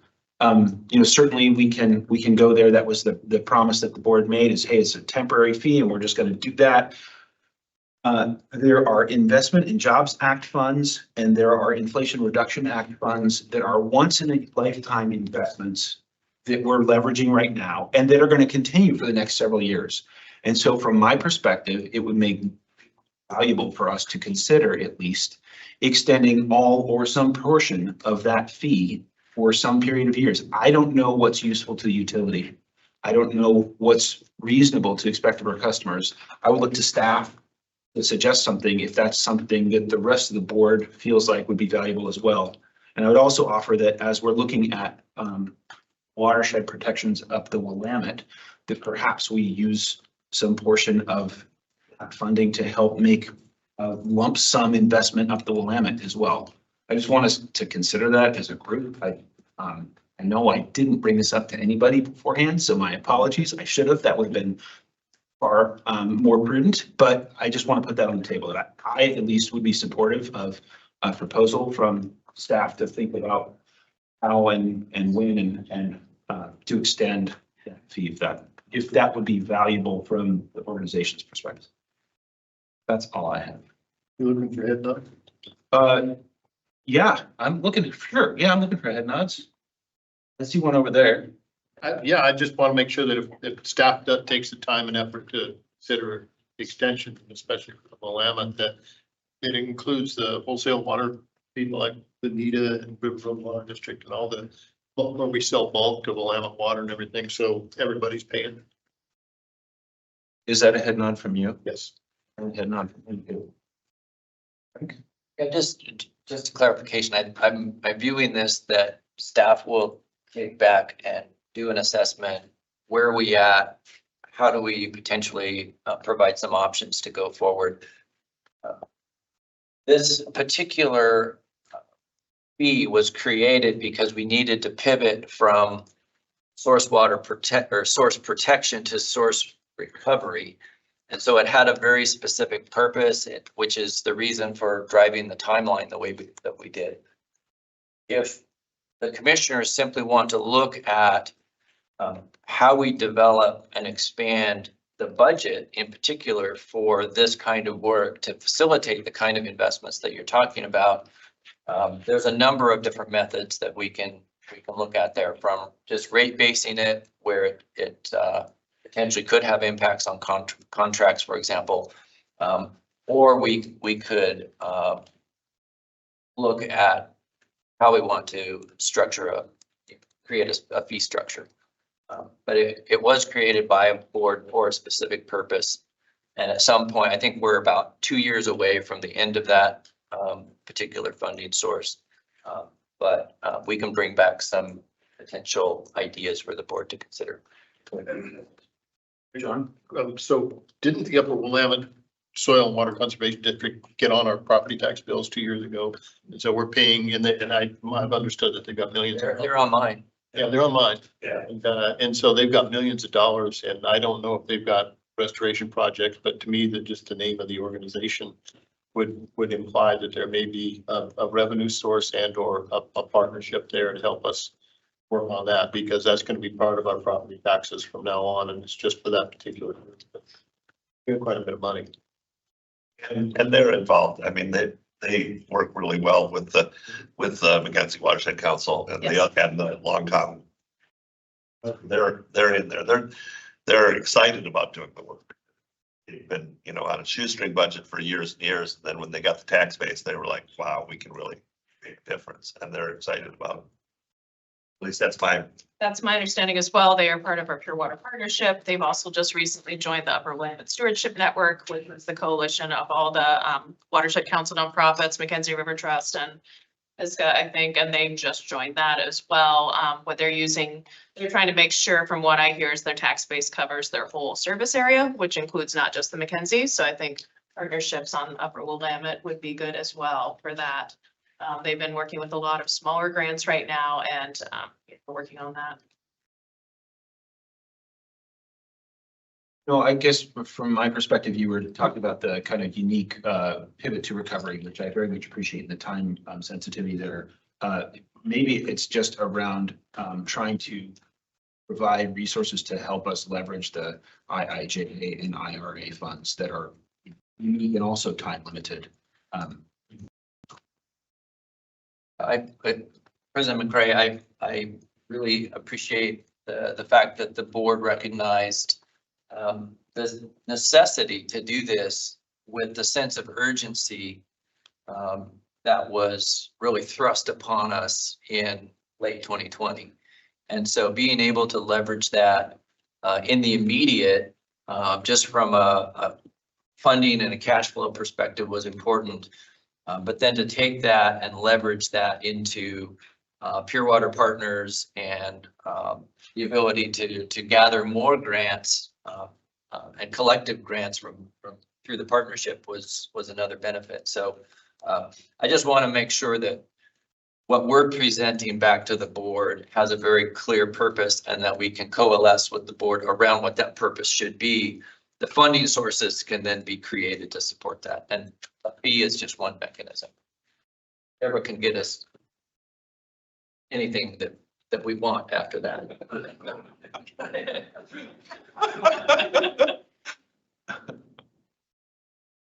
Other comments on this topic? Yes. I'll have to get with staff as to what the timing of that looks like. Couple months, okay. That seems good. We'll figure it out. Yeah. Thank you. Yeah. Thank you. Commissioner McCray. All right, we have 10-minute break. So we'll come back at 7:15.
Back to order for the Tuesday, March 5th meeting of the Eugene Water Electric Board. And we're going to go right into the state of the utility and 2023 strategic goals report. So, President McCray, commissioners, staff, members of the public, joining me up here for the audio record, this is Frank Lawson, the CEO and General Manager. Joining me is Rod Price, Assistant General Manager, and Deborah Hart, Assistant General Manager and our CFO. Wanted to open with a few comments before we dive into some of the specifics of the results from 2023, just to set the tone this evening.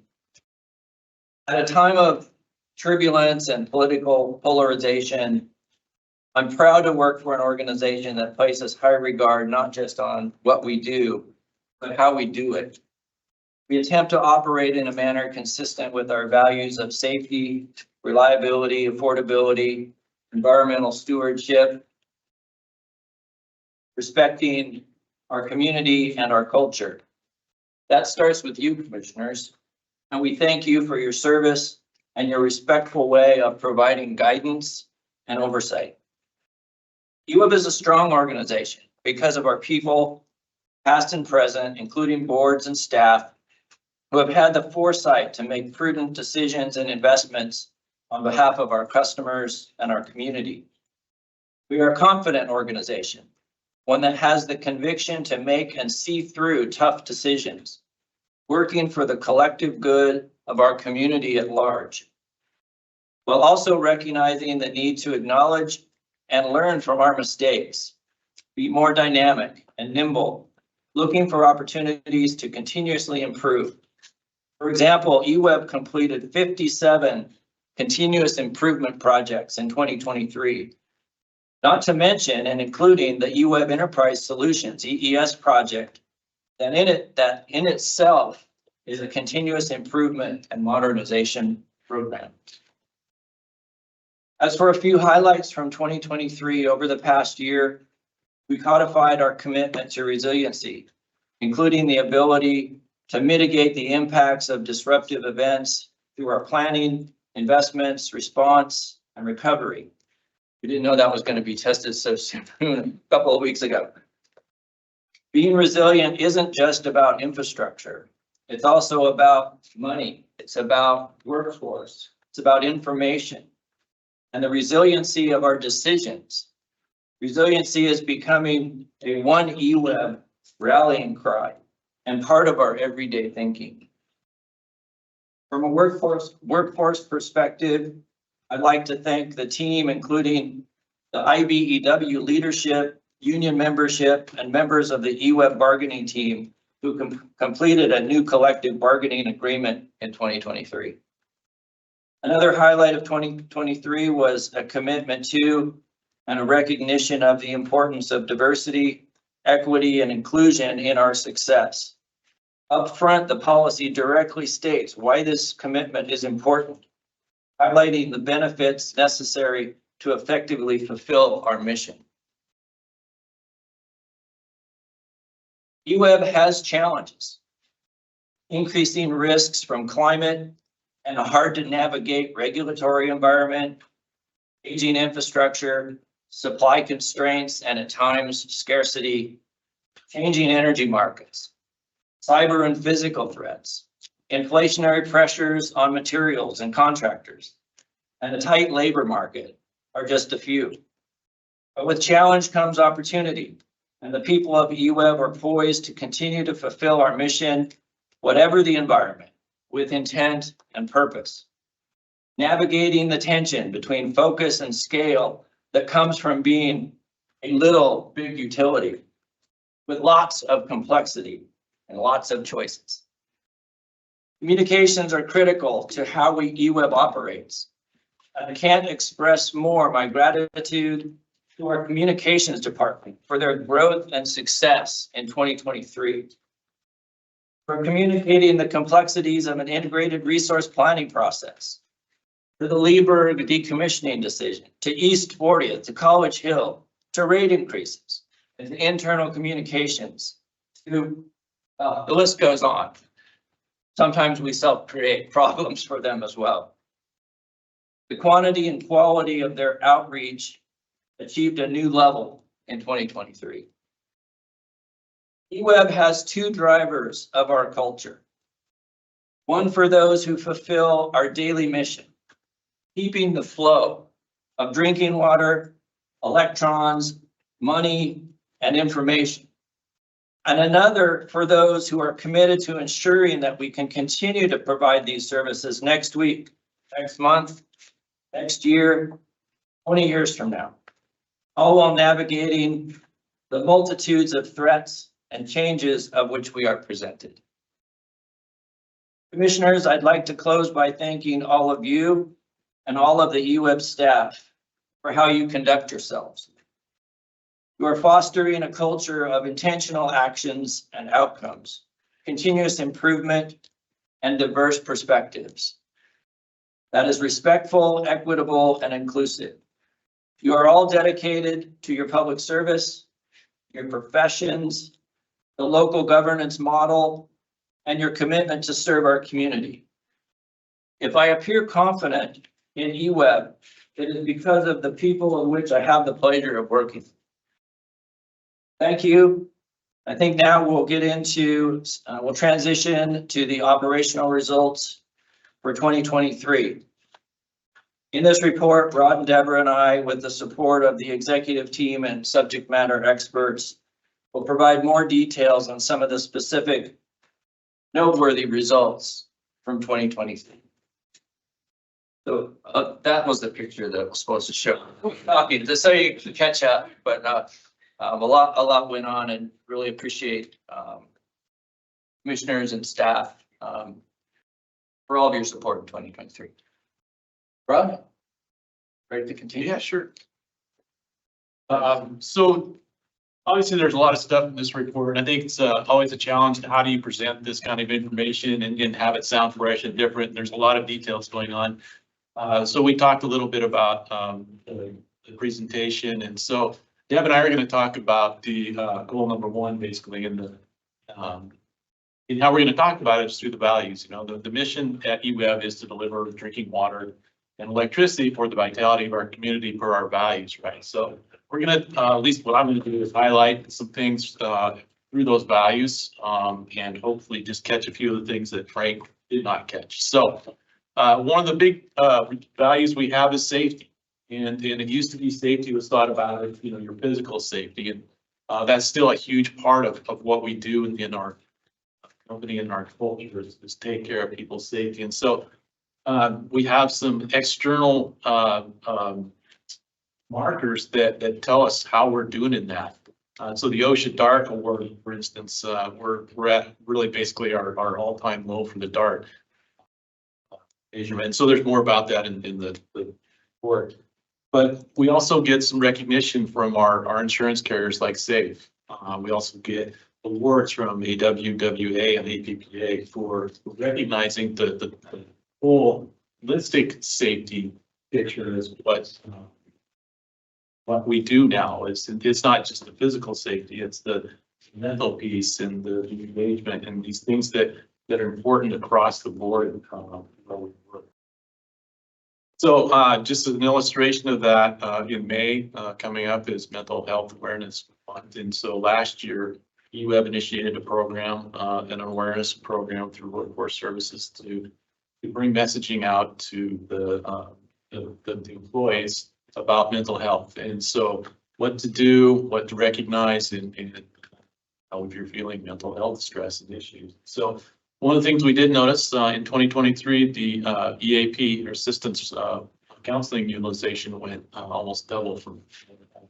So whether it's directly related to that outreach or whatever, I'm not sure, but I think that's a good example of some of the benefits we apply to our marketplace. So besides just our physical safety, generally we do have some physical security programs and activities that help keep employees safe and our public safe too out in the field. Cyber is another area which you may not normally think of as safety, but there's another program where we I have mixed metrics down here. We, our internal operations programs are very effective and things. We've got some external audits and some kind of things that say maybe we have some gaps. And so there's some areas of opportunity to work on. The pictures, what I really wanted to illustrate there is we had a great event, the Health and Wellness Safety event last September. Those are a couple pictures from it. That event brought a lot of these things that I'm talking about together, physical, all kinds of light and balance kind of things together in one room. So I hope to see you at that next safety event because it really is a good nexus for what we think about safety. Reliability is another big thing, right? We wouldn't be here if we weren't reliable. So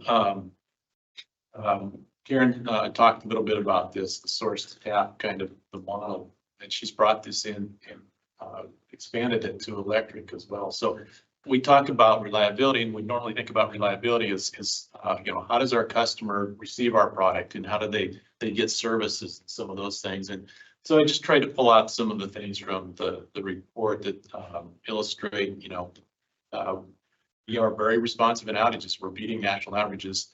You can't really compare these water and electric. It's not apples to apples, the stats and the metrics and those kind of things, but they both are illustrating, for instance, if we had 96 outages, 80 average durations. That means people are responding and fixing their problems on average in 84 minutes. The national average is 112. Electric's the same way. We're doing really well there. And so we're working on our response time to customer service requests. And so again, I'm sorry, they're not apples to apples because it looks a lot different than 1 week to 6 weeks with the sign queues, for instance. But we're meeting and beating our targets in the folks utilities. I think one of the things when we talk about reliability, we do think about the customer. And so the people that aren't maybe directly involved in the source to tap, what I want to say is don't forget this utility by accident. We're all here to support the reliability and product delivery in one way or another now or into the future.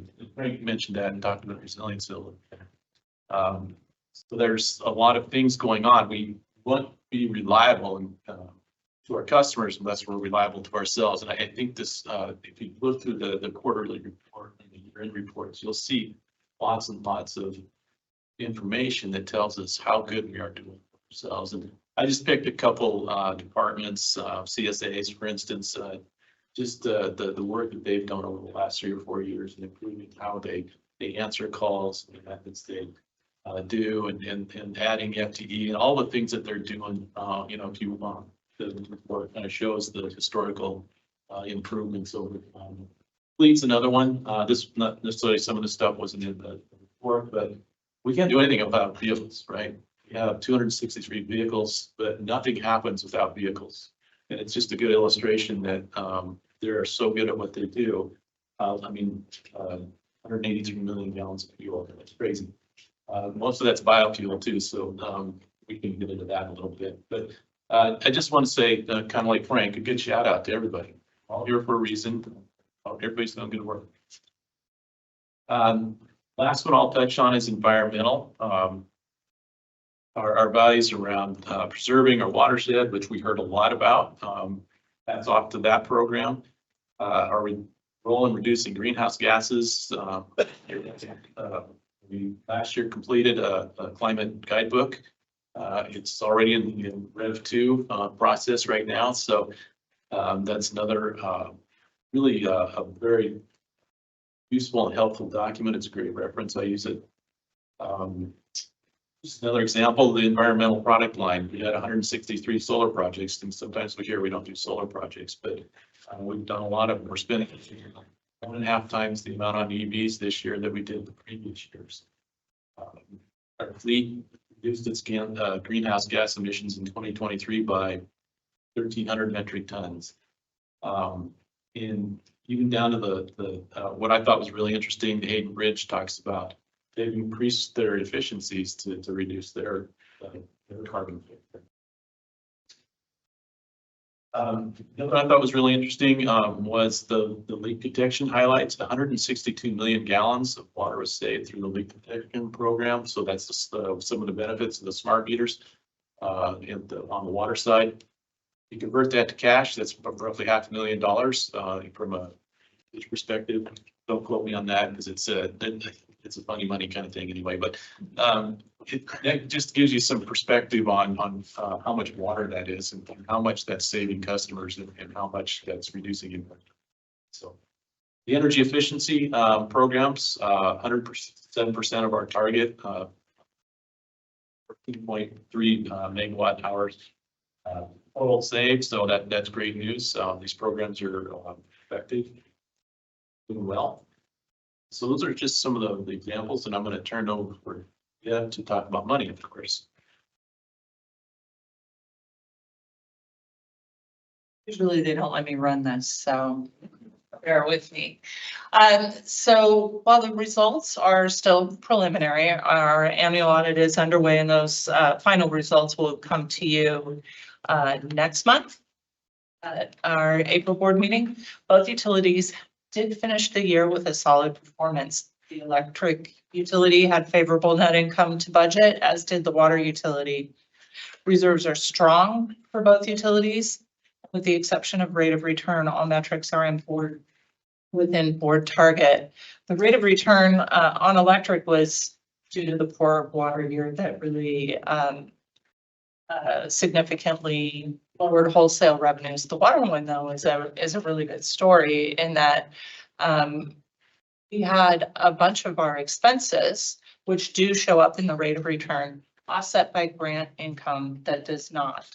So bringing in grant income, while the metric came down outside of our target, was actually a good story about our ability to save our ratepayers money. The electric utility stayed within its O&M and capital budget authority. The water utility was within for O&M, and in December, the board did approve a capital budget amendment that was driven by a combination of things, including some timing and then some price pressure.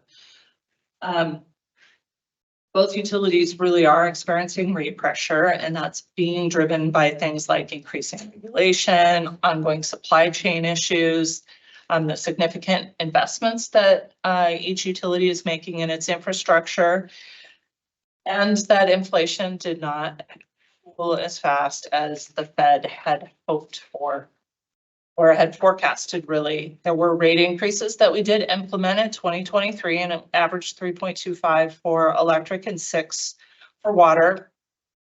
Even with those rate increases, though, EWEB is near the bottom of its comparators for the water utility and in the middle of the pack for electric.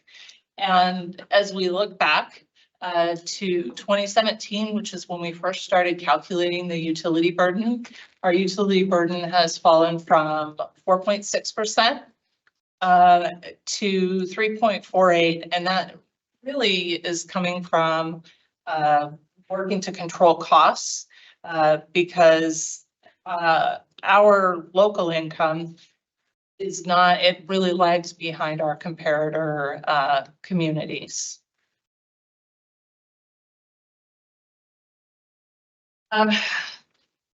So there are many noteworthy things going on in our community and culture, and I just want to call out a few. I should have probably read what Frank was going to say because now I might duplicate him. But one of the highlights for me really was the number of continuous improvement projects that we completed in support of our goals around operational effectiveness, workforce and culture, and particularly EES. And EWEB supports the community in many ways, which you'll see the whole list in attachment G of your report. But we have outstanding loan balances of about $6 million that have helped our customer owners fund energy efficiency, conservation, and resiliency. And impressively, And we pulled off no loans last year. So it's not right off. We delivered approximately $3.5 million in customer assistance through the various programs that you see up there. And we've offered grants for things like community education and mobility, just to name a few. Our electric utilities supported PG&E and PGE with mutual aid, and the water utility got in on the mutual aid action as well this year, supporting last year in 2023, supporting Mapleton.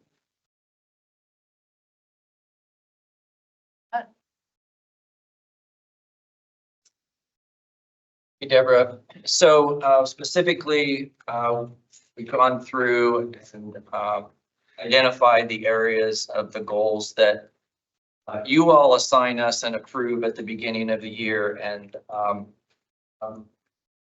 we're really in a process of trying to operationalize those further. Felt like we overall, the goal accomplishment was very good.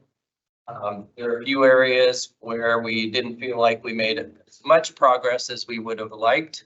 So those you see in yellow, the light green is basically they were on track. We felt like we are where we are.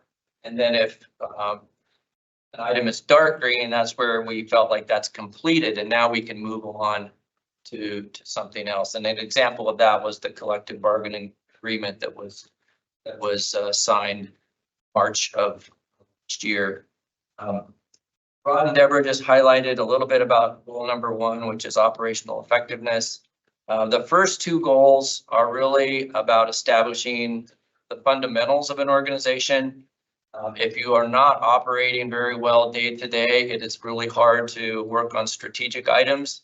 So these 2 goals really are intended to build a foundation and give us the ability and the right, quite honestly, to pursue more strategic endeavors. Really appreciate the board's participation in the DEI work this last year as one of the examples that fell into workforce and culture.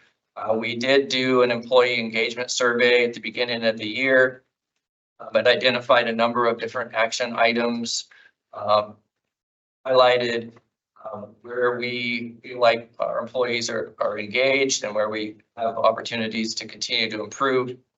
We just, that was the first one we'd done in a long time. And so at one point does not make a trend. And so we just completed another version of that same survey and are just now getting the results. So we'll have more information on that going forward. The other goals, the EWEB enterprise solution, that's our integrated IT system, starting with the customer information system and the finance systems. Those were the goals for 2023 are on track. A number of significant amount of process work. We're minimizing customizations. We've made hundreds of decisions, documented over 100 different processes that are part of our customer interaction, how we do our accounting. We are seeing this year a little bit of schedule pressure that we're mitigating as we move from the design phase into the actual implementation phase. The integrated resource plan, the 2023 plan was completed. There was a significant amount of outreach to the community throughout the first half of last year. We didn't do it like we did in 2011, where we had a very sort of elitely selected group. We actually went out broader than we had in 2011. Many of you were part of different presentations that were given to different organizations. Some of them very specifically to certain groups, some of them more general. Did a lot of outreach in the first half of the year. And that concluded with the board endorsing the action plan, approving the action plan portion of that, and acknowledging and recognizing the analytical work that supported that. Continue to make progress on the design and land use and permitting process as part of the second drinking water source. We are just now learned a little bit more emphasis on the public facility services plan starting up, being funded again through our city partners. So we'll expect to see a lot of progress on that in preparation for the construction years down the road. The Lieberg hydroelectric decommissioning plan, board was very involved in that decision previous year. Then the development and check-ins on the actual action plan, or as they refer to it, the plan of the plan, highlighting the various schedules and events and opportunities for the board's role going forward. And so overall, if you look at the goals, there were 20 goals, including all the sub goals. We feel like we fully accomplished 16 of the 20 and made progress on the remaining sub goals that were characterized here. I also wanted to acknowledge in 2023 the important role that you all play in providing guidance and direction for the organization. Really appreciate the leadership of President Carlson, former President Carlson, Vice President Borofsky last year. A number of significant decisions and guidance was provided to specific policy developments and approvals, and then oversight and direction on just a whole slew of plethora of items that you get to have a routine interaction on, including some things like a PURPA hearings process, which that may be Brian Booth's favorite subject. It is definitely not the rest of our favorite subject. Something that hadn't been updated in about 2 decades, and ultimately adopting and saying that the PURPA revisions were appropriate under certain conditions for EWEB to pursue. So thank you for your policy work, your guidance, and your direction in 2023, including a number of things that will now continue into 2024. So with that, really want to thank staff, thank the board. I felt like 2023 was a very successful year for the organization. It's not that all the decisions we made were agreed to by everybody, but I can say firsthand that past boards, and in particular this board, takes a lot of consideration and looks at decisions very thoroughly, and researches decisions, works with staff to develop an understanding of using a triple bottom line approach where necessary, and makes decisions based on what's good for the community overall. And we really appreciate that guidance. And so with that, President McCray, I'll turn it back to you if commissioners have comments or questions. We do have a number of the executive team present, and as well as staff, if you have questions that Rod or Deborah can't handle. Comments, questions? Just a couple questions and then a comment. So, it's 1.3 million miles and 183 million gallons. Is that 1 year?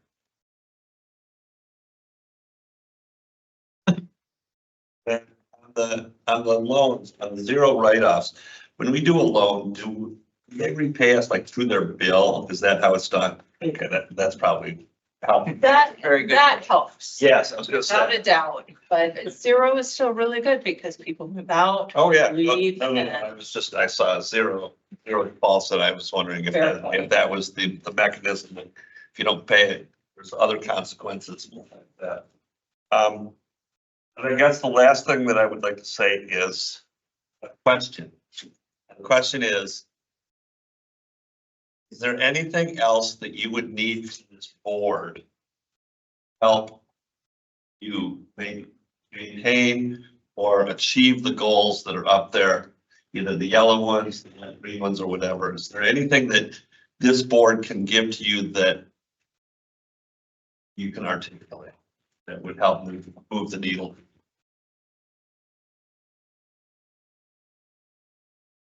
I don't think from a board, when I look at where we made progress, where we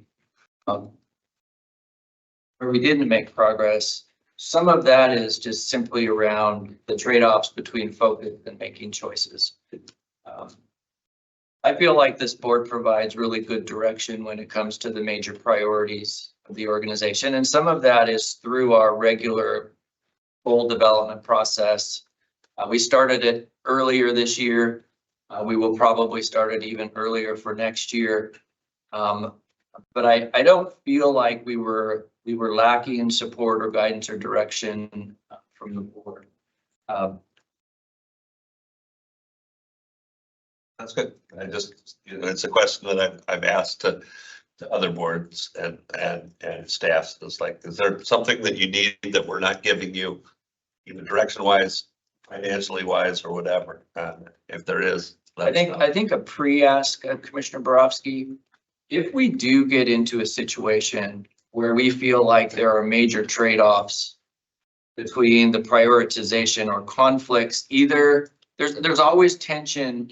The Rod and Deborah went through the values, but there is often tension between those values, and there's times when we may come to the board for guidance if there's, for example, there's tension between reliability and affordability. We could have perfect reliability at a cost, but we have to be able to balance those, and the board is significantly helping us to balance those.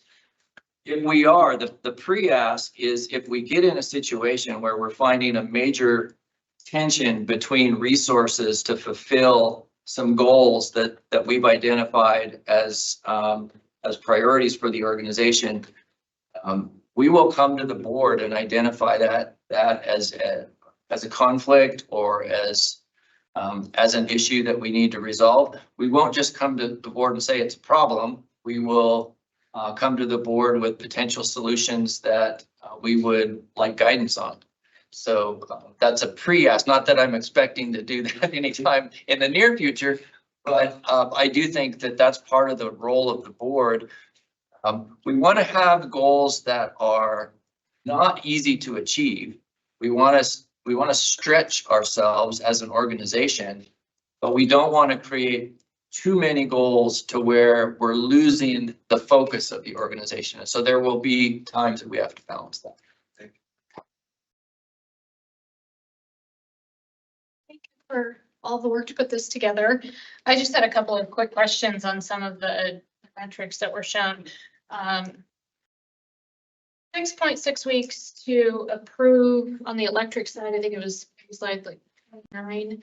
I'm just curious when we're talking about that, that's like a permitting process for a new hookup. Is that correct? Or what does the 6.6 weeks really represent? That was basically so if you think about somebody calls and they want something, to the time they get it, you go through a process. So the first part is the design time, which is what that represents. When you say something that is getting a new electric service, rewire, almost anything. Subdivision. Renovations. I'm just curious if there are anything. I understand that we're below other metrics than whatnot. If there are any things that we can do, given that we have a housing crisis, to help move that along further, is it just a matter of like the amount of staff that it takes to bring that number down, or are there other steps that we have to take that have like we have to wait 3 weeks here and then we have to wait for another thing 3 weeks here? I'm just curious if at some point we could maybe get some more information if others are supportive of that. Because I'm trying to figure out if there's something else we can do to help get this done so we can get housing active. That's like the one place where we touch it, so. We can take a deeper dive into that. There, as part of the process, there's customer wait time as well included in that. So typically we will do an estimate. The customer has to decide whether the project moves forward. There's a design queue, there's a construction crew queue. And so this is the accumulation of all of that. We did have some staffing challenges mid-year in the group that did that work. I think there's been some hiring in that area, so there is some that is resource directly related to resource, but we can certainly take a deeper dive into what that queue process looks like. Yeah, I fully understand, things that are outside of that number. That's why I asked what the kind of the breakdown was of. There's things that are in our control, there's things that are outside of our control. Just get a little bit, appreciate it. On slide 30, 41.6% reduction in the fleet. Just moves on itself. Fleet GHG emissions reduction. 41.6%. Oh my goodness, what are they doing? Actually, I think I probably misquoted that. I think, I'll have to get back, but it's not that they're reducing. It's the roughly half. Oh, the fuel itself is, okay. Anyway, if you could clarify that, I'm just curious. I mean, I would like to know what they're able to do. I know that we have a very progressive fleet. They're always looking for ways to do better, and that seems like a remarkable. They had a 23 goal, I believe, and so that's part of what that is to getting down below a certain level. Commissioner Carlson, the upcoming update to the climate guidebook will include where we're at with some of our annual reporting of GHG emissions. And so that'll be part of that process. Okay. And then on the slide where we were talking, we always look at these converters between, our rates and the other utilities. And one thing that occurred to me, I'm just curious, do we have any data or can we find it on the other utilities and how carbon intensive they are? Because I do wonder, as we're looking at, we have a goal to hit 95% carbon free. Are we comparing apples to apples in here? We already have a very clean, and many of them also buy from BPA, so some of that's the same, but we have done other things to kind of go above and beyond, and I'm curious how that mix looks. Yeah, all of the utilities in Oregon supply information through the DEQ. That is then published on the Oregon Department of Energy. They have a carbon intensity page, and we can send you that link to look up City of Ashland. You can look up us. You can look up Pacific Corp. Most of the Bonneville-based customers are similar to us. Sometimes we're a little bit better because we have some of our own resources, which diminishes our need for just market purchases. Pacific Corp will tend to be much higher. PGE is higher in their carbon intensity than EWEB. The one thing about this as well is just this year, for example, some of these utilities have increased on the electric side, increased their rates by double digits. For example, last year, Pacific Corp raised their rates 23%. They put in to raise them another 16% this year. That's significant year over year. And Portland General Electric just recently raised their rates 17%. And so there is significant upward pressure on in particular electric utilities, but it's not unique to electric utilities because of a number of the risks that we're mitigating, including wildfire risks and some of the other things. We have very unique supplies. The equipment that we have is raw materials intense. And so we're all feeling that, but I think EWEB has done a good job of our staying within our budgetary limits and trying to limit our rate increases to as close to a normal inflationary number as we can, unless there's some specific. I wish there was a way to even measure resiliency, because I know that we've done a lot of work to make sure that our system is more resilient to these different shocks. I don't know if we have access to any of those kind of data. No, what's the acronym for it? The SCADA system. Yeah, of some of the other utilities of, like, days out of service, when they do get those same shocks. Are they less able to deal with them? Like, we were able to keep our water system running because we've made some of those investments.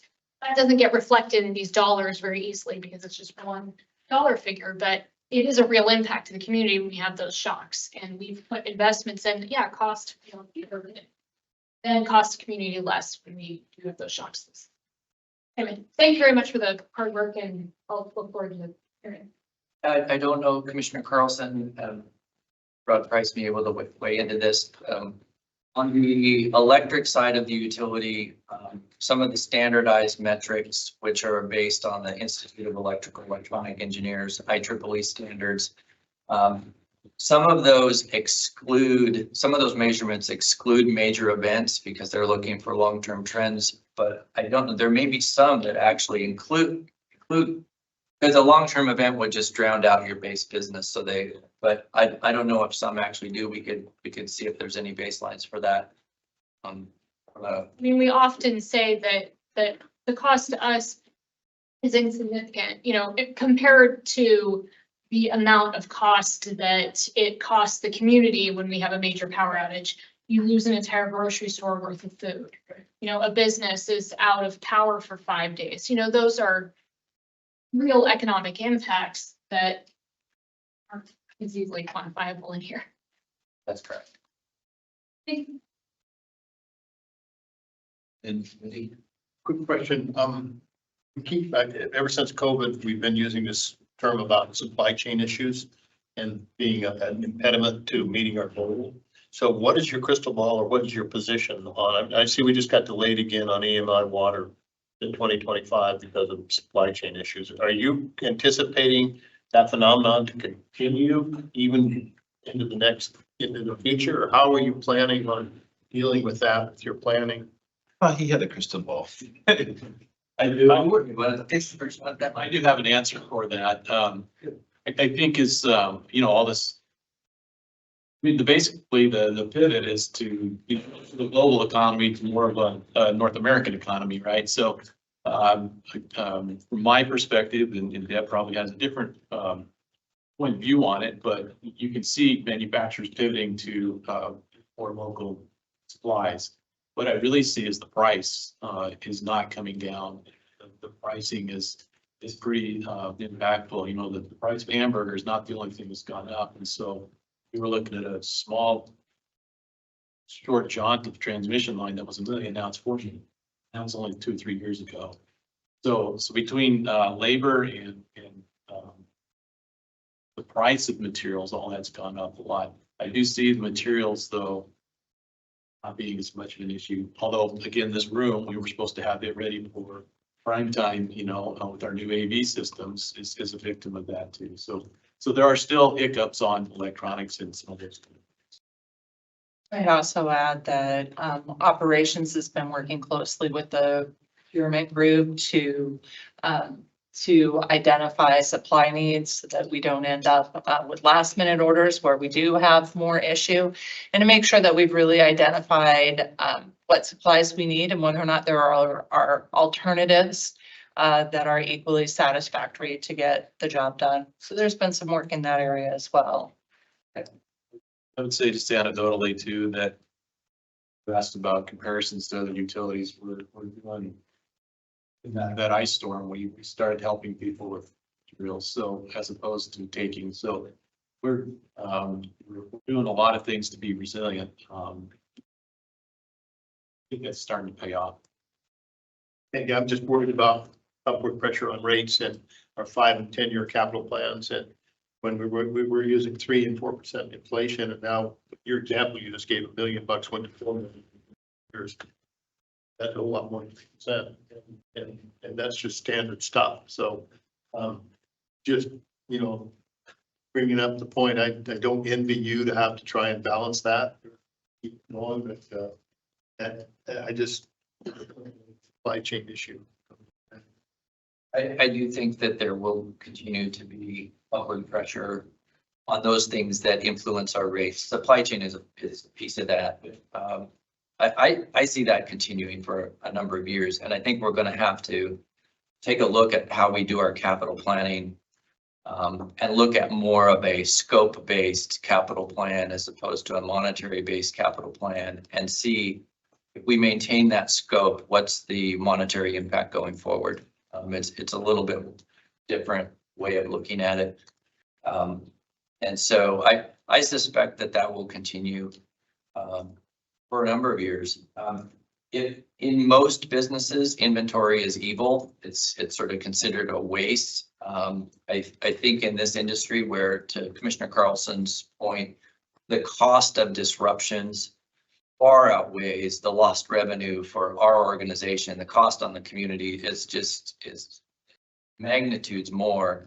That inventory, because of the standards that we have to adhere to, is viewed much differently, and we continue to view that differently going forward. It's not evil in our case, and in fact, it's beneficial.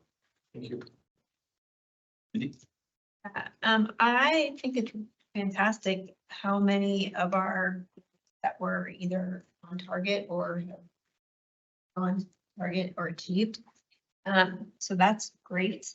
I have a question about the dynamic workforce model. I know you've talked about this a little bit, but in the past few years, we heard about how hard it was to hire for positions, and we had to have consultants. We had to go out and pay more for consultants than hiring internally. And I'm just curious if you're seeing a change in that trend.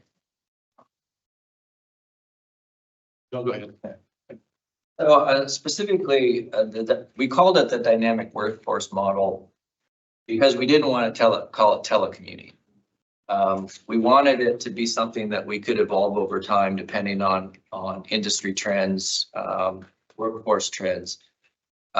We are seeing in some industries, ours included, that organizations recognize the benefit of sort of in-person collaboration in some form or another. We have about 20% of our people are fully telecommuting. I think roughly 40% are some hybrid, and then 40% are field-based. And so we have a mix. The cultures that I mentioned are part of that. We're going to evaluate different ways of how we evolve that going forward. But to answer your question directly about does that help with recruiting? Yeah, in some cases it helps in recruiting, but the door swings both ways. We also have people that can reside in Eugene that can go work for an organization in Portland. So we have to view our organization to be an attractive place to work, sometimes independently of where you're actually located. And so that's part of the dynamics that we're going to have to look at going forward. We're going to have to look at how we design our workspace. We're going to have to be more flexible. Deborah Hart's work group is reorganizing their workspace to facilitate a lot of hybrid work in combination with collaborative work. And so that's what we mean by dynamic. I think we look at it. Honestly, I think COVID taught us a lot. It provided some really interesting opportunities from a technology and a workforce perspective. We've learned from that, but we have also learned that there's vulnerabilities with that.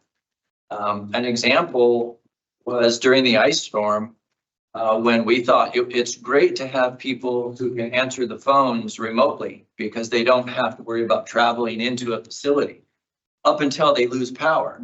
And so we discovered a different vulnerability when 3/4 of our people during the ice storm lost power themselves. And so Rod mentioned our cybersecurity. Some of the areas that we feel like there's more work to be done as there's a lot of software as a system.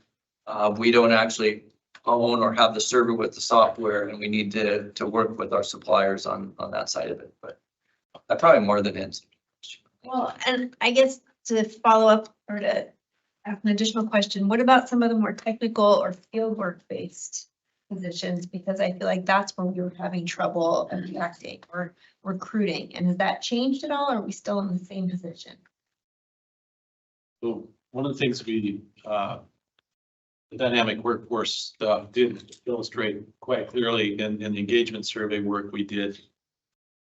We've got several cultures, right? You got the field work and sort of office work, if you will, or hybrid work.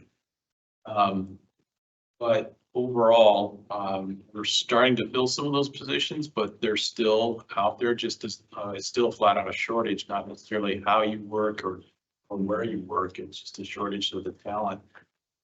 So workforce services, Linux stop lists,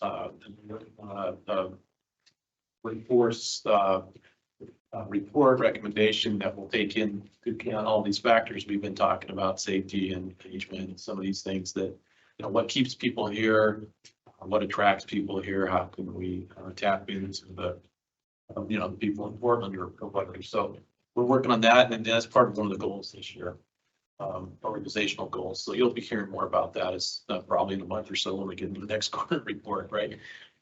Yeah, we've made some good progress on the hiring and recruiting front. It doesn't eliminate the fact that there are certain positions, and some of those are facility-based positions that are recruited from for the specific reason that Rod mentioned, is the availability and supply and demand at play there. Fantastic. David, powerful. Break that. Was that a question? Yeah. No, I'm trying to turn it off. I'll just chime in very briefly and say thank you as well for the report. There's every time I have read through one of these, I'm learning something new. Is borderline ridiculous, but also fantastic. So thank you. And then I just want to say to my fellow board members just how much I appreciate working with you all. We don't always agree, but I have a tremendous respect for most of you. No,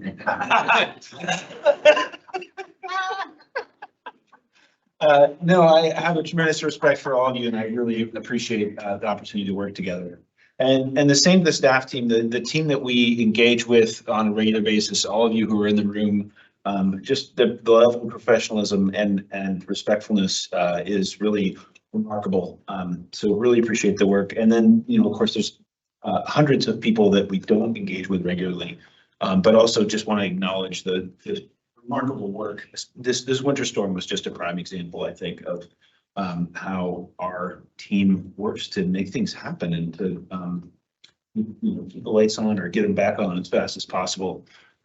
So I just feel really fortunate to be here, really fortunate to work with EWEB, and I'm really glad that all the hard decisions are now done.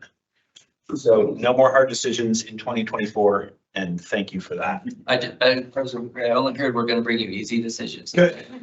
Okay. So one thing we didn't mention in the report, and I just wanted to call it out, was over 14,000 megawatt hours of energy efficiency work was done in 2023. That's a really significant number. Over 6,000 of those megawatt hours were in the last quarter. And so some of that is timing. Some of it is that we work with Bonneville to get some additional funding for that work. And I say funding, we fund Bonneville and they give it back. So it's not like they're paying for everything, but we're paying indirectly.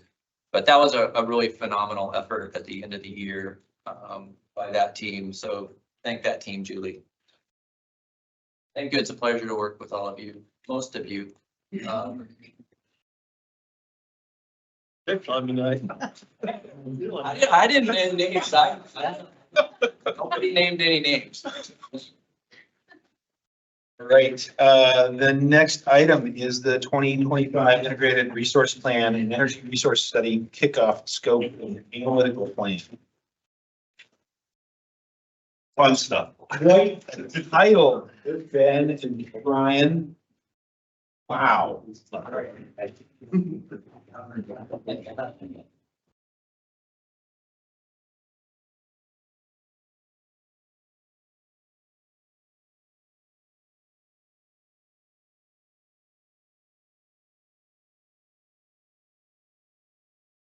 Good evening, Commissioners. I'm Brian Booth, Chief Energy Resource Officer here at EWEB. Let me warn you now, my 5-year-old woke me up about 2 a.m. and then I laid there and thought about work during all the hours afterward. Getting back to sleep. So I'm going to try to turn it on for one last sprint before I go home and sleep like a log. So let's jump into it. We are here to kick off the 2025 Energy Resource Study. We're going to provide some key context as it relates to 2025 product decision. We're going to provide an update on the 2023 action plan and also lay out what our analytical plan looks like for the next cycle. Lastly, we're going to touch on communications and stakeholder engagement. So you may see some new vocabulary this time around. The energy resource study is a new one. We've used the industry standard integrated resource plan language in the past, and I really dislike it. Integrated is kind of a $20 word, and it doesn't really add anything. If someone could tell me the difference between an integrated resource plan and a resource plan, you'd be the first one.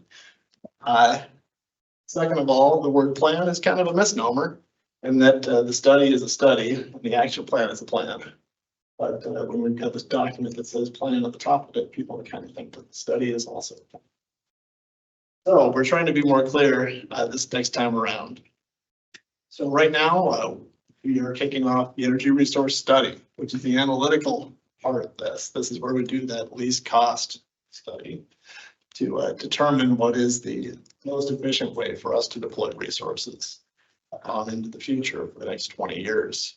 Keep the lights on at the best rates possible. So this combines with the action plan, which is what we would ask the board to endorse at the end of this, where the rubber actually meets the road. We go out and do some of the things that study recommends. When you put those together, then we have that standard integrated resource plan, which I hope is the last time I'll have to say that for a while. So with that, I can hand it over to Megan, who's going to talk about the BPA product decision. And hold on a second, the lack of sleep caught up with me. I introduced myself. This is Ben Ulrich, our lead on the IRP team. Also Megan Capper, our energy resources manager. So with that, Megan. Yeah, I'm just going to give you a fairly quick update or kind of some context around the BPA product decision and those discussions, as it gives you some, that's going to be a key input into our energy resources study. I got to get used to that. So staff continue to engage in the BPA provider of choice regional discussions to define a post 2028 contract, BPA contract. The regional discussion process involves over 100 Northwest public utilities who all have a right to cost-based power from Bonneville. The process is well underway and utilities are advocating for things like the BPA system size, allocation that they'll receive, power product options, a new rate design, and contractual terms that they'd like to see offered in this next contract.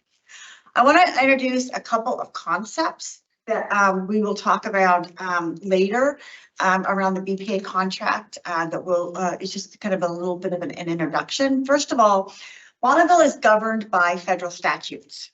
These statutes say that BPA can serve a public utilities net requirements. And the net requirements is your total retail load less your own generating resources used to serve your load. So that would be like Carmen Smith for us, as an example. Because the federal system is limited, EPA has developed a rate structure to limit the amount of cost-based power a utility can receive. This is called the tiered rates methodology. And BPA plans to update this methodology for the new contracts. So it's strictly a rate structure, And it recognizes that the federal system is limited, and it encourages utilities to seek alternative sources of generation for their load growth by providing a cap on the amount that they can access at cost-based rates. So in this tiered rate methodology, there are 2 tiers. The first tier of power is set at cost-based rates and is only accessible up to that capped amount. The second tier of power is priced at market and is an option for utilities with load greater than their cap. They can either purchase federal tier 2 power at market prices, or they can arrange for non-federal power or just their own, go out and get their own resources to serve their load growth.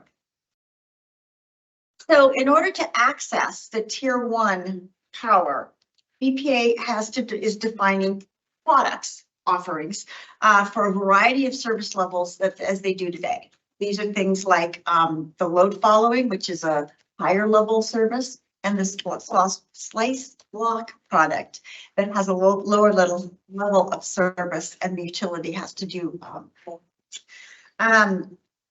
How these products are priced is also being discussed at length in this regional process. And what EWEB is advocating is we advocate for fair pricing that accurately reflects the cost to deliver and sends the appropriate cost signals. So there's no cross subsidization. We'll be keeping the board informed as BPA and the region clarify terms, and they will get incorporated into the energy resources study that we're discussing today. And the goal is for contracts to be signed in December of 2025. So now I'll pass it off to Ben. Great. Thanks, Megan. So before we dive into the Bonneville product decision and the 2025 energy resource study, I want to briefly touch on some progress we've made on the 2023 IRP action plan that the board approved back in August of last year. So BPA contract negotiations are underway. That's a really big one. But the board also approved doing a deeper dive into the potential for demand response and conservation in our community. So we actually have an RFP out right now to do a demand side potential assessment. And that work is expected to be done in the next 12 to 15 months, and we can roll the results of that study into our planning processes. We also had an action to reach out to our existing generators like International Paper. And in December, actually, the board approved the extension of the joint operation of the 25 megawatt steam turbine generator that's located on International property site. We extended that through September of 2028, which aligns with our existing BPA contract and helps reduce our need for resources in the future. We know those conversations aren't done though, because we've got Sierra Pacific coming up in 2026. So we know we need to continue those conversations with local generators. EWEB has also made progress in looking at how new markets will impact us. We started a market impact analysis. So we engaged Utilicast to perform a market gap study for us. That'll help identify the gaps in processes, people, and systems. Help us understand what it takes to go from our operations today in bilateral markets to function in like a day ahead organized market. And then of course, I can't miss an opportunity to talk about modeling and modeling improvements. As you'll recall in the last IRP, we really focused in on those winter peaks. And so modeling change that we're working on integrating is switching to monthly capacity targets instead of annual capacity targets. And what that means is we can better align with the new Western Resource Adequacy Program, which really looks at things on a seasonal and monthly basis. And we think it'll help us better identify EWEB's summer peak needs in addition to our winter peak needs. So we think that's an enhancement I wanted to update the board about. So let's talk about our energy resource study, our 2025 study. So the goal of our analytical plan here is to quantify the differences between those future BPA product options. So as Megan said, the contract negotiations are underway, and EWEB is going to have some choices to make about what products and services we want to receive from BPA. We want to give stakeholders the data and information they need to understand the financial implications of that BPA product decision. But to do this, we need to make forecasts of our future resource needs. We need to estimate the costs of each BPA product. So the first step in our analytical plan, we're calling our BPA bill calculator. The goal of the calculator, right, is to understand the power services that we're going to get from BPA and each product, And we want to estimate the cost of each of those products. You can see I've got 4 to 5 scenarios here, one for each of the different BPA products. We would estimate the costs of those different products over the next 20 years to understand how much it would impact the utility financially by selecting a given product choice. We also want to identify those other product optimization services that we might need in addition to that. So for example, today is a block slice customer, and we actually pay a consultant to help us optimize the value of our slice product with a specialized software. So that's a kind of a hidden cost of that product decision. So we want to try and itemize those costs in here to create some transparency around the finances of a product selection. So as Megan mentioned, we're subject to a cap. The BPA Tier 1 cost-based power is subject to a limit. And so as we foresee load growth in the future, EWEB's going to need to decide to either purchase Tier 2 power at market prices or continue to invest in non-federal resources. So the next part of our analytical plan is identifying those supplemental resources that EWEB will need over the next 20 years to supplement that BPA product choice. And that combination of those two things together kind of paints that more holistic picture of a portfolio choice. So we've got 4 to 5 scenarios, one for each of the different BPA products. And that tells you kind of on the bottom line, how much each product decision would cost you. I'm calling that comparison matrix, where we could line up those products, a decision variables matrix. And I'll show you an illustration on another slide. But the goal is to line up the products next to each other so that we can understand how they compare to one another, how they're different, how they're similar.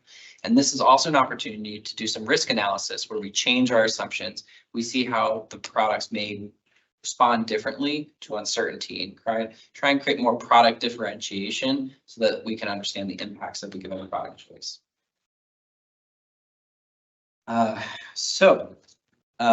We know though that these cost estimates alone won't determine our product choice. As staff gather information about the terms and conditions of each BPA product choice, we want to gather those non-numeric considerations for the board and stakeholders to consider. Each BPA product will offer a different level of service, and we know that those qualitative considerations will factor heavily in the decision. These bubbles here illustrate just some of those qualitative considerations, like the level of local control that EWEB has, risk management procedures for the utility managing a given product, resource diversity, direct market access or indirect market access through BPA, or environmental attributes. So there's just many considerations that we want to learn about. And as we learn those things, we want to document those considerations as part of the energy resource study because we think it's relevant to that decision.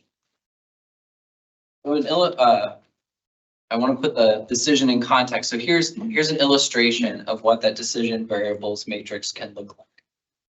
We're going to work to populate this matrix with useful estimates to illustrate those financial differences between the products.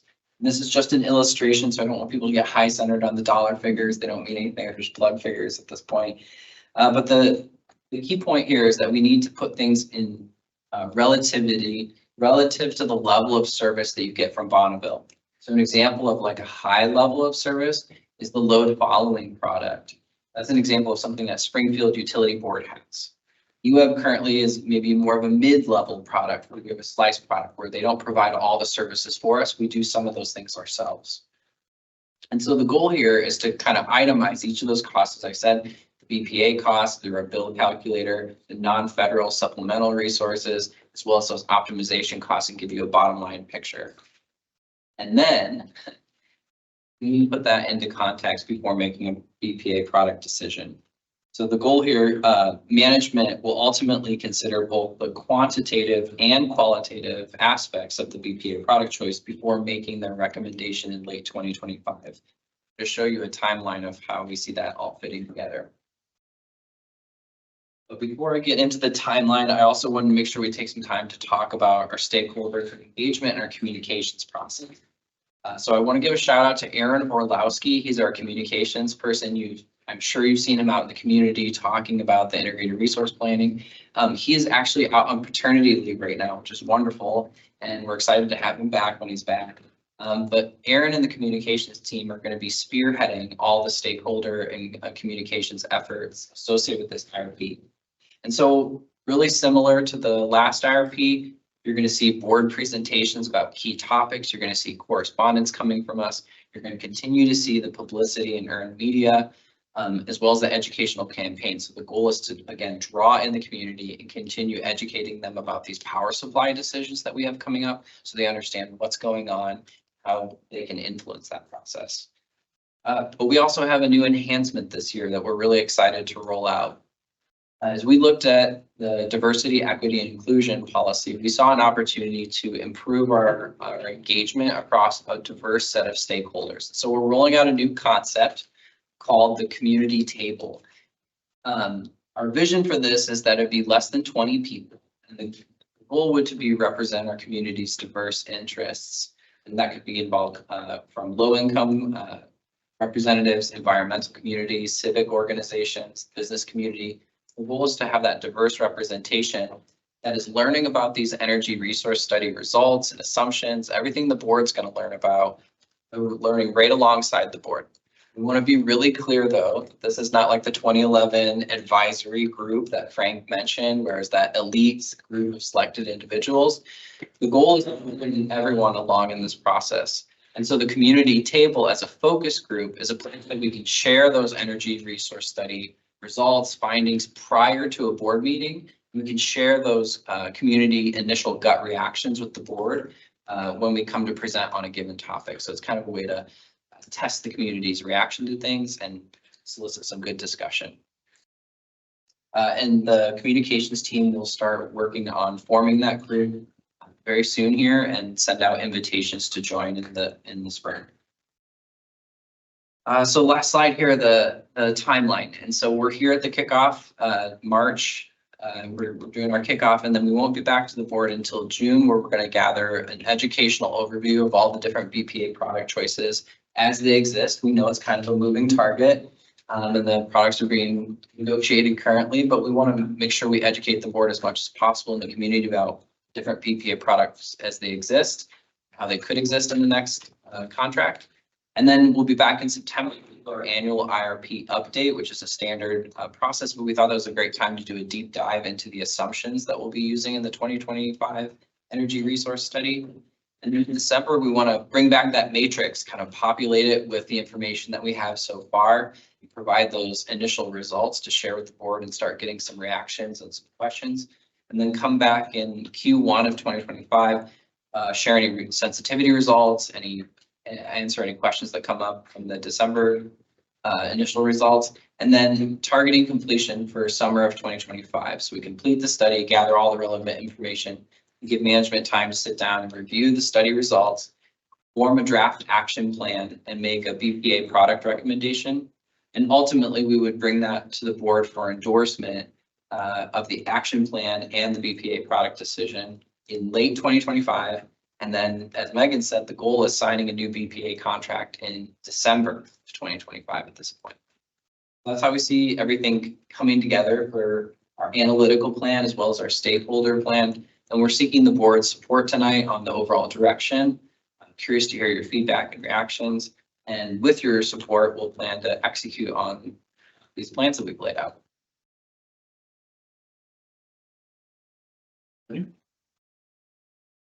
Question. Didn't we just do this? No, I'm kidding. You warned us that this was going to be a continual process. I couldn't help myself. I'm curious about one of the slides on 42 showing, it showed kind of the cost versus area. Reference case.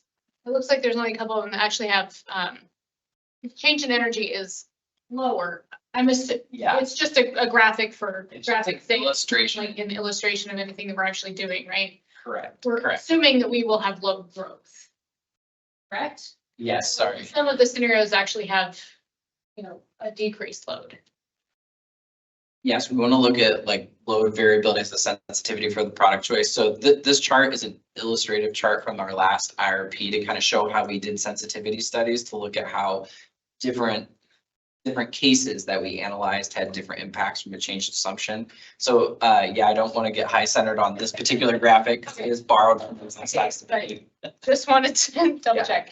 And then in the options that you're talking about for BPA, is one of the options looking at them being more of a full service provider where they do like the trading portion of it? Because we have a trading floor and I know that's been talked about in the past of, you know, given the size that we're at, does it make sense to have the trading or not? Or is that not one of the options that are kind of like on the table for this plan?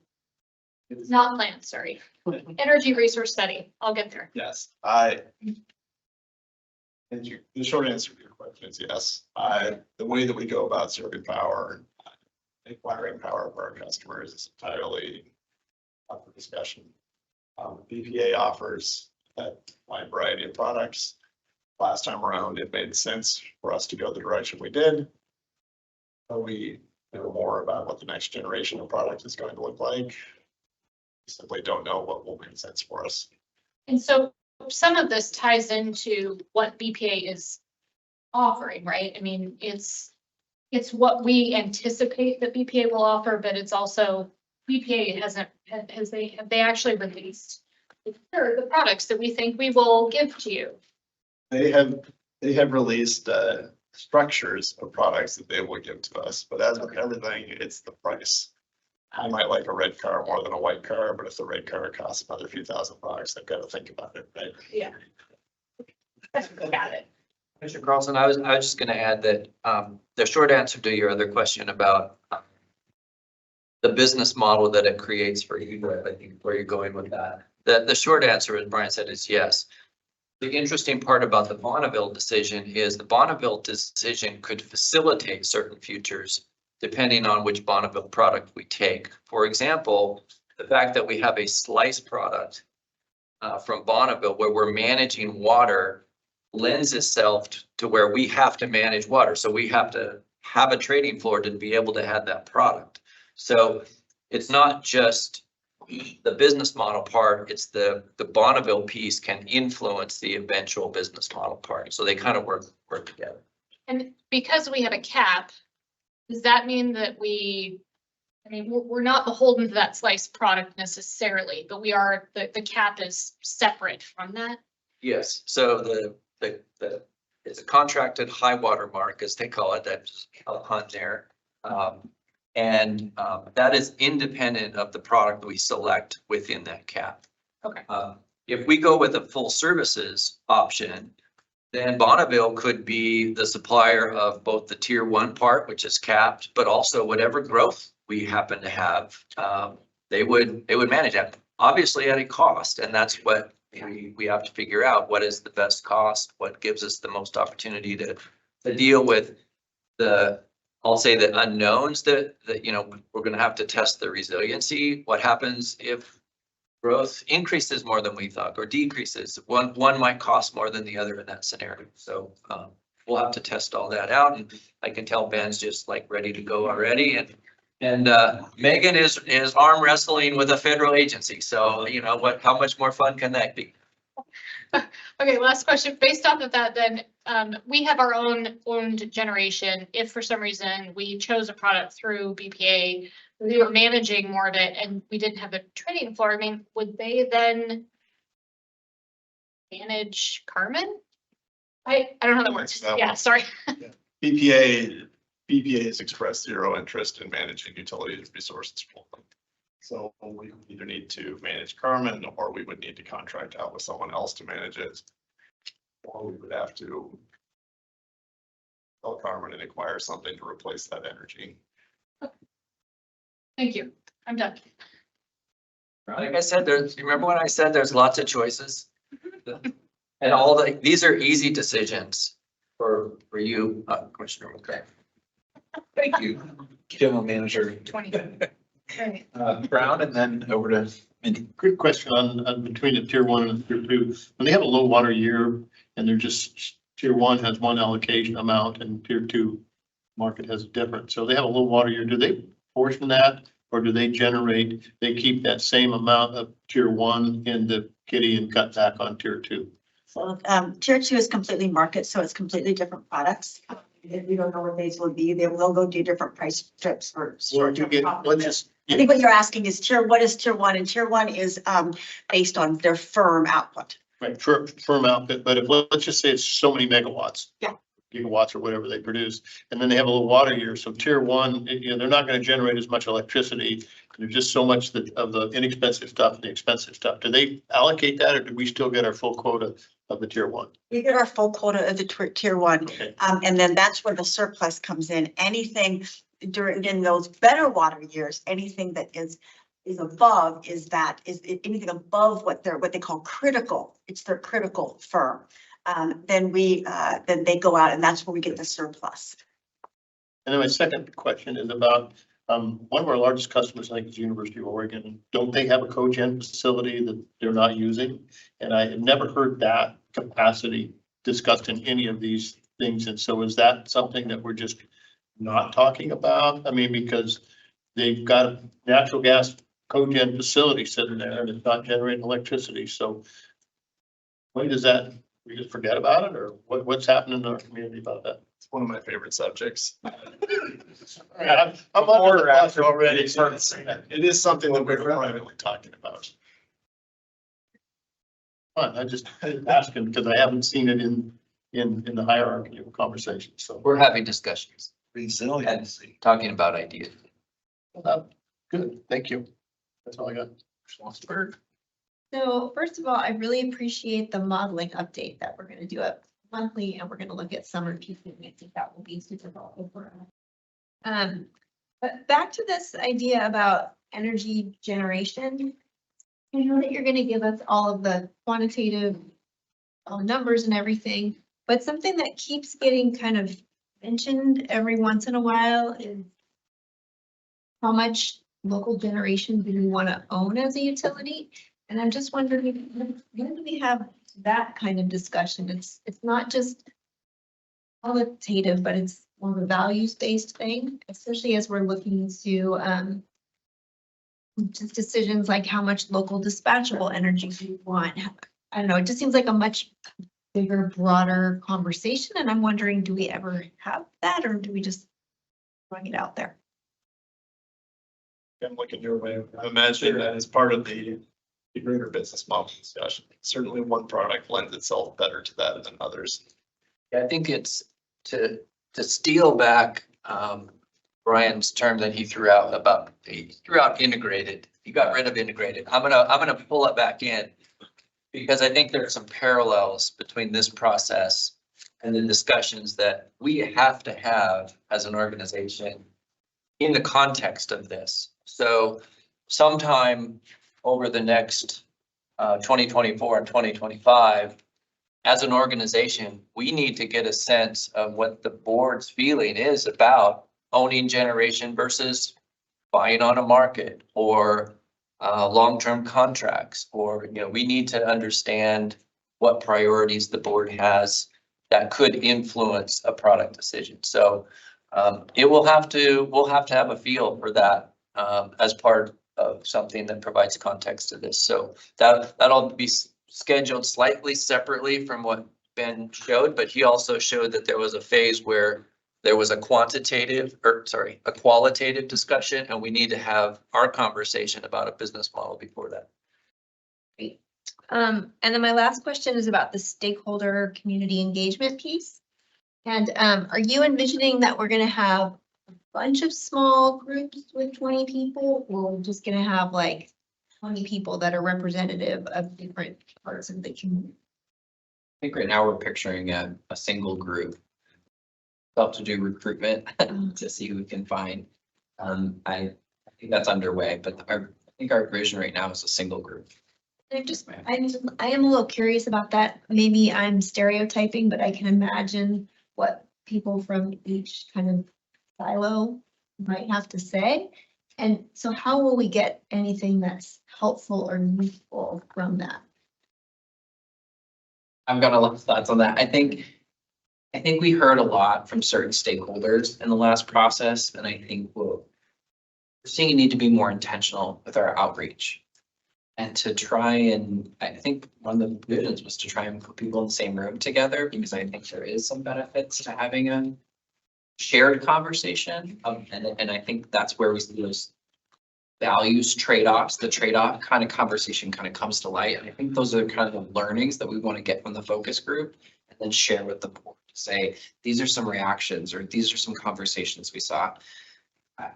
It's not an advisory group. We don't need consensus, but I do think it'll be interesting. I see Frank can jump in too. Yeah, I was going to say one of the values of having a focus group is that it gives us the opportunity to understand the tensions between these groups and for them to understand and have some of those debates.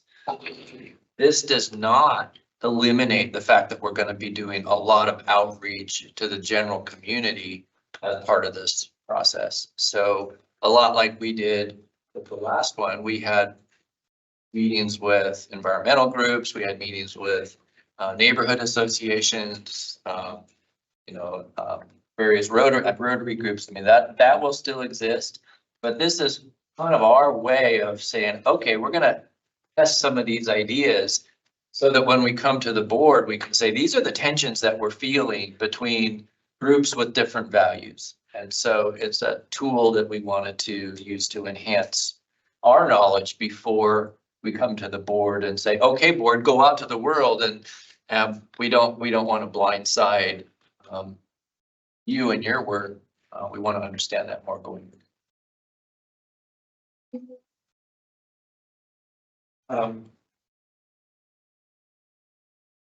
So when we talk about the tier 1 EPA and then the tier 2, let's just let them figure out our load when we go above what allotted. We would have no control over the carbon intensity of the market energy that they're providing to us, it seems to me, right? And so I think that would be difficult with some of our policies that we've integrated. If we say we want to reach 95% carbon free by this date, and yet we're entering a contract with BPA that they're just going to give us the power. They're not going to tell us where it's from, right? So with tier 2, there will be various product options that they'll go out and they'll define. And those we have asked that those have specific carbon associated with them. Okay. So we've asked for some carbon free. So those will have different prices. So if we want the red car with that's a Tesla, it's going to cost us more than if we want the red car that's the 64 Ford. Okay, yes. Okay. Good to know. The other thing, this probably goes to, so on some of your bubble slides, one of the biggest bubbles was risk management. And so I would like to have an opportunity to meet with staff at some point and have that drilled down to me, what risk management means other than a big bubble. Just because that's the kind of geek I am. But I'm wondering if when we're looking at this, I mean, a lot of our cost of this stuff is cost that we can recover by selling wholesale. Selling excess on the wholesale market. And if we take a specific product, the product that we have today provides us with Bonneville surplus power. Right. And we can combine that with our own resources and sell that. And so that is another part, that's another bubble, right? That when we're figuring our costs. Which bubble is that in? Is that in risk management? The market access bubble, I think, too, is who's marketing that surplus power? Is it Bonneville doing it on behalf of their load following customers, for example, or is it us doing it ourselves with our own trading? So if we have excess power from Bonneville, they'll sell it on our behalf and give us the profit or percentage of the profits that they make on it? Under the load following, yes. Okay. And the block, we get that today under certain products. Right. Okay.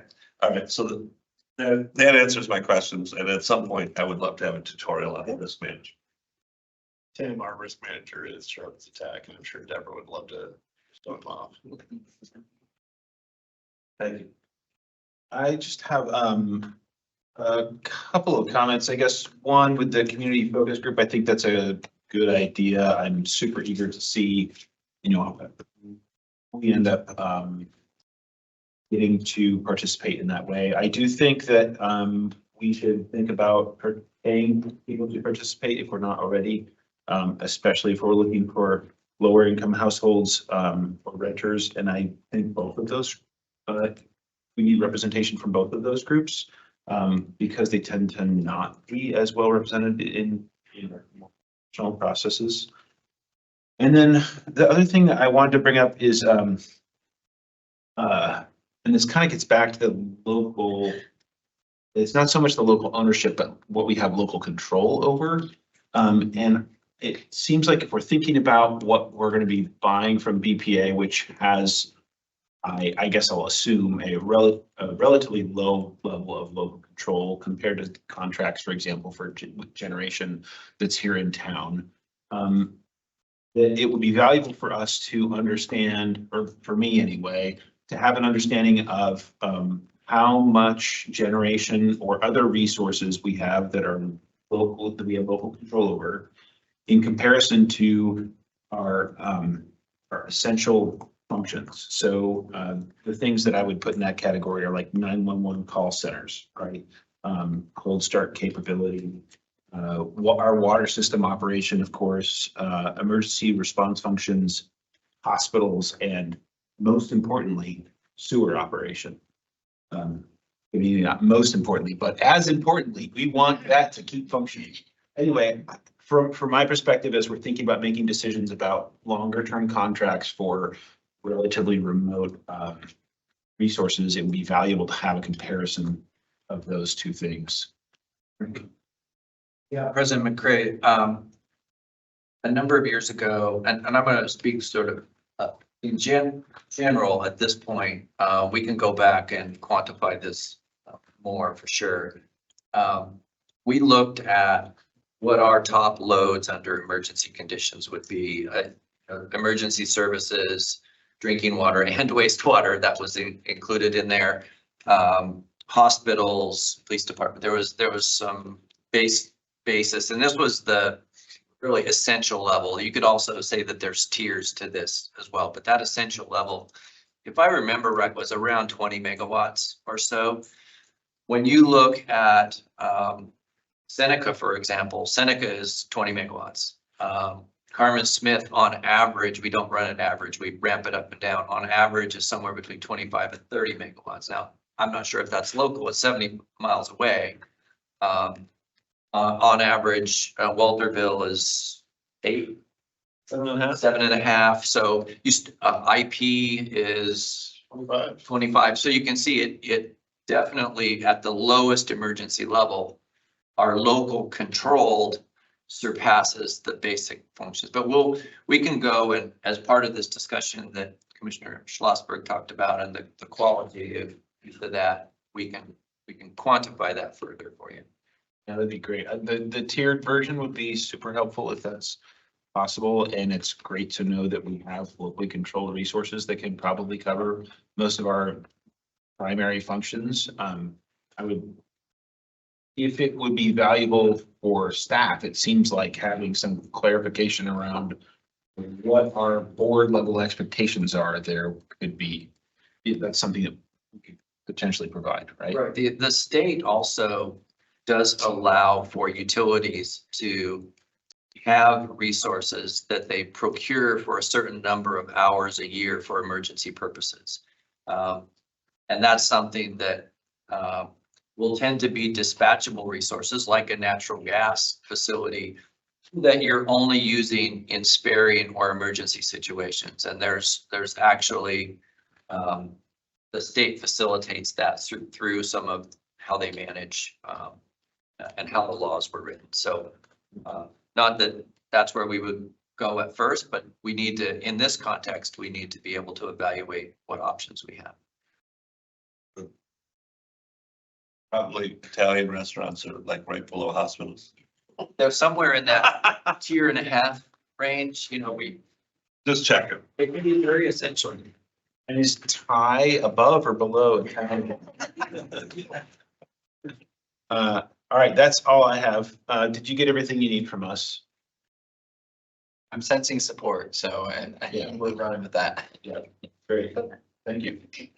All right, we're gonna discuss the, City of Eugene liaison update. And I just want to start by saying I was planning to attend this meeting and was unable to because I had a last minute work conflict. So thank you, Mr. Borowski, for taking it and making that meeting. Appreciate it. You want to start or you want me to? Go ahead. It was a very successful meeting. I think it went long, but, you know, anytime you put 3.5 electeds in or 4 electeds in a room to talk about things, it always will go long. I think that a lot of what we talked about was the storm, you know, because the storm had just happened. So the city was very interested in our reaction and our response to the storm and was very appreciative about that and impressed, I would say. One of the things that came across. One of the tangible things that I took away from something that the city is looking for from us was we brought up the reservoir in 40th and how our communications team and that all of that worked really well.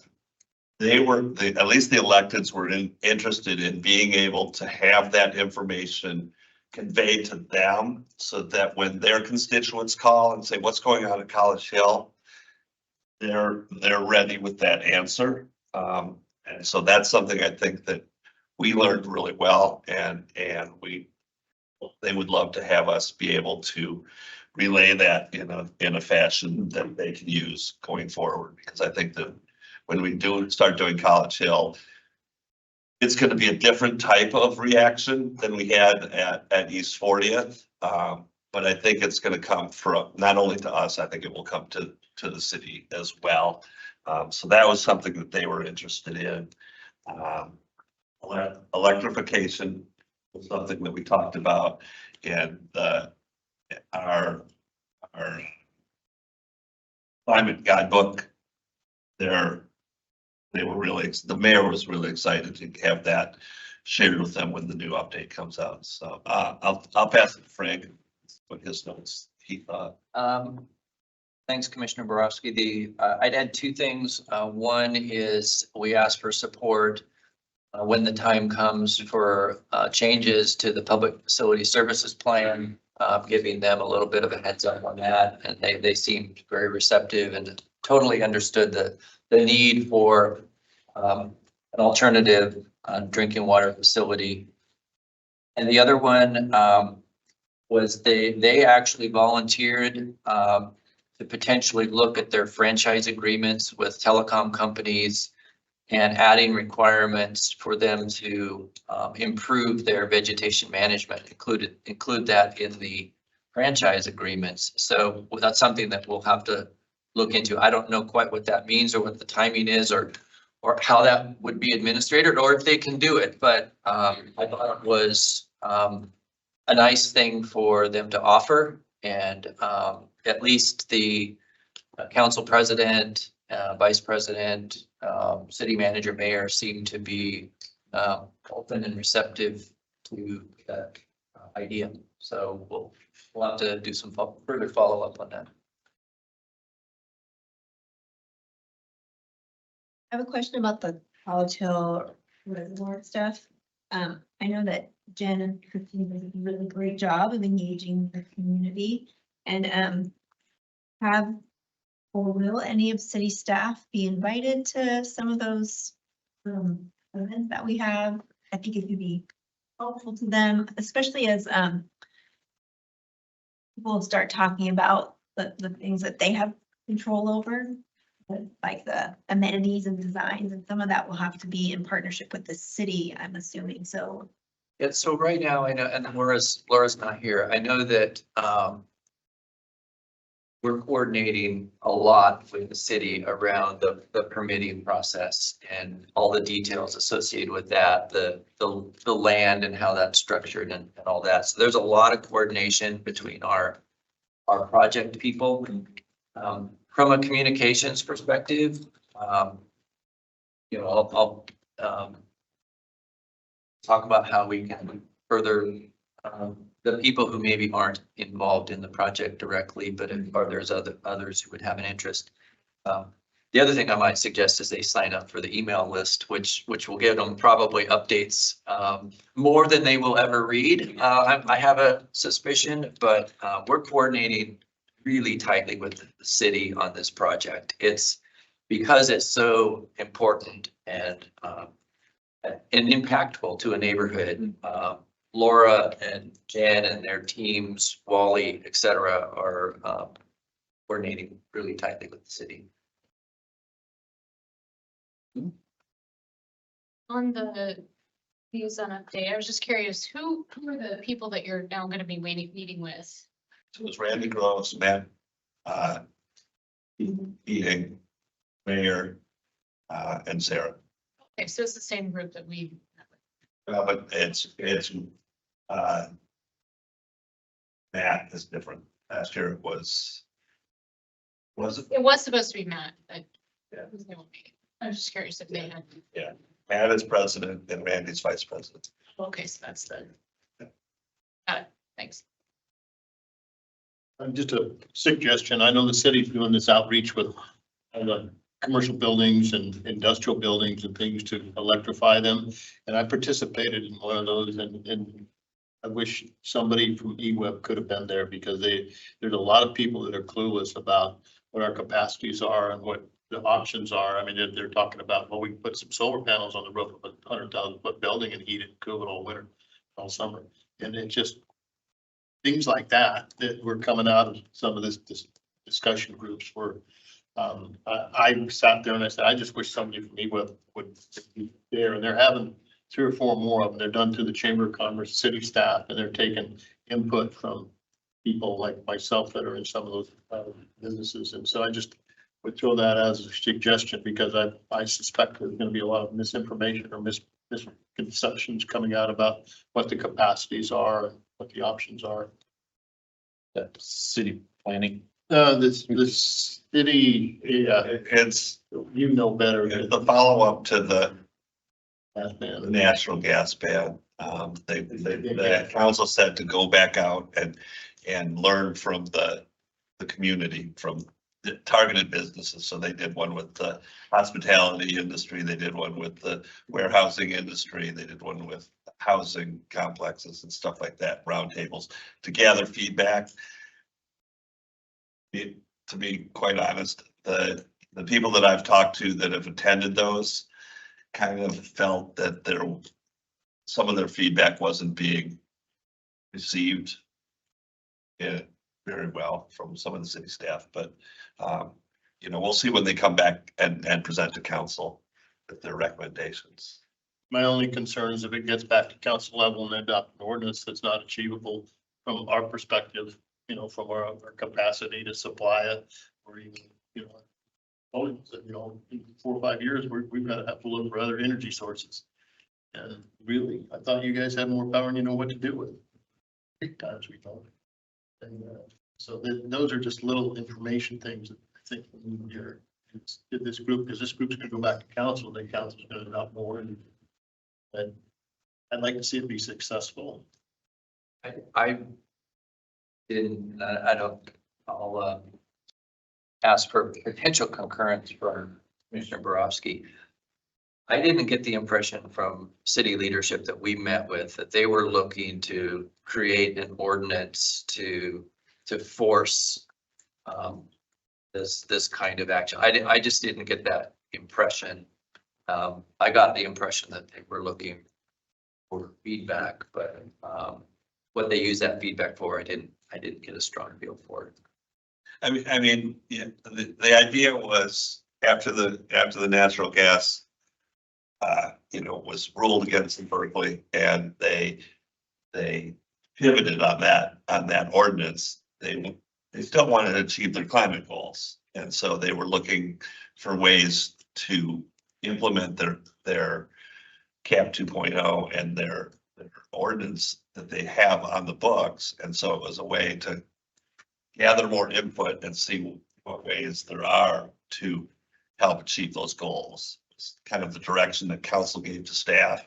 And so staff was going out to try and see what part of electrification in the building community could play a part in that role. It's kind of what the message was.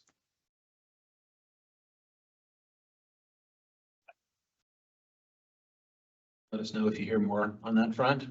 Yeah, I mean, I'll reach out to Sarah and see what's going on and if we can play a role in that. And if there's a decision point that you become aware of, I think we probably all, I'd be interested in hearing about it. Try and track it too. It's not your job to. And I think we can put that on the agenda for the next quarterly meeting. Yeah, any more update on the city's efforts to use our billing system for an additional tax? I'd kind of be updated on that. I know that came up last time. That was not discussed at this particular meeting. Their staff has been sending questions and we've been answering them. They're looking at ideas. So they're still exploring the option of using EWEB as a billing entity for a tax yet to be identified. I think they're considering a lot of options and that is EWEB is a possibility from their perspective. Thanks for the update. The only thing I was thinking when you were talking about keeping city staff and others involved is that Jen and Laura did a great job of helping us understand the water storage project on 40th. And I wonder if inviting city councilors to get that same kind of tour experience might be valuable. For me, being able to speak to folks in my ward about, exactly what's going on up there, it was much easier having been up there, seeing the project, hearing directly from the engineering team. So just something to. Anything else on this item? They approved our bonds that we asked for last month, which was, I represented us and said, thank you. I literally said, when you go in and ask for $64 million worth from Dad, it's always nice to say thank you. I appreciated it. Yeah, just to be clear, they authorized us to go out. We are not borrowing money from the city. Yes. We are going out for revenue bonds on the market because of the charter and how we're structured. We have to get their authorization. So just be clear, we're not borrowing money. Right. Still nice to say thank you. Yeah, agreed. On to future board agendas. Frank? I don't have anything to say about that. And awesome. Board wrap up. Anybody else have anything to say? I just have one thing. I ran into Dick Helgeson, who's a former EWEB commissioner, and he just wanted me to say hello to everybody for him. He didn't say it that quick. I was gonna say, it was a lot longer than that, wasn't it? Anybody else? Last items? If not, all right, meeting adjourned. I also ran into.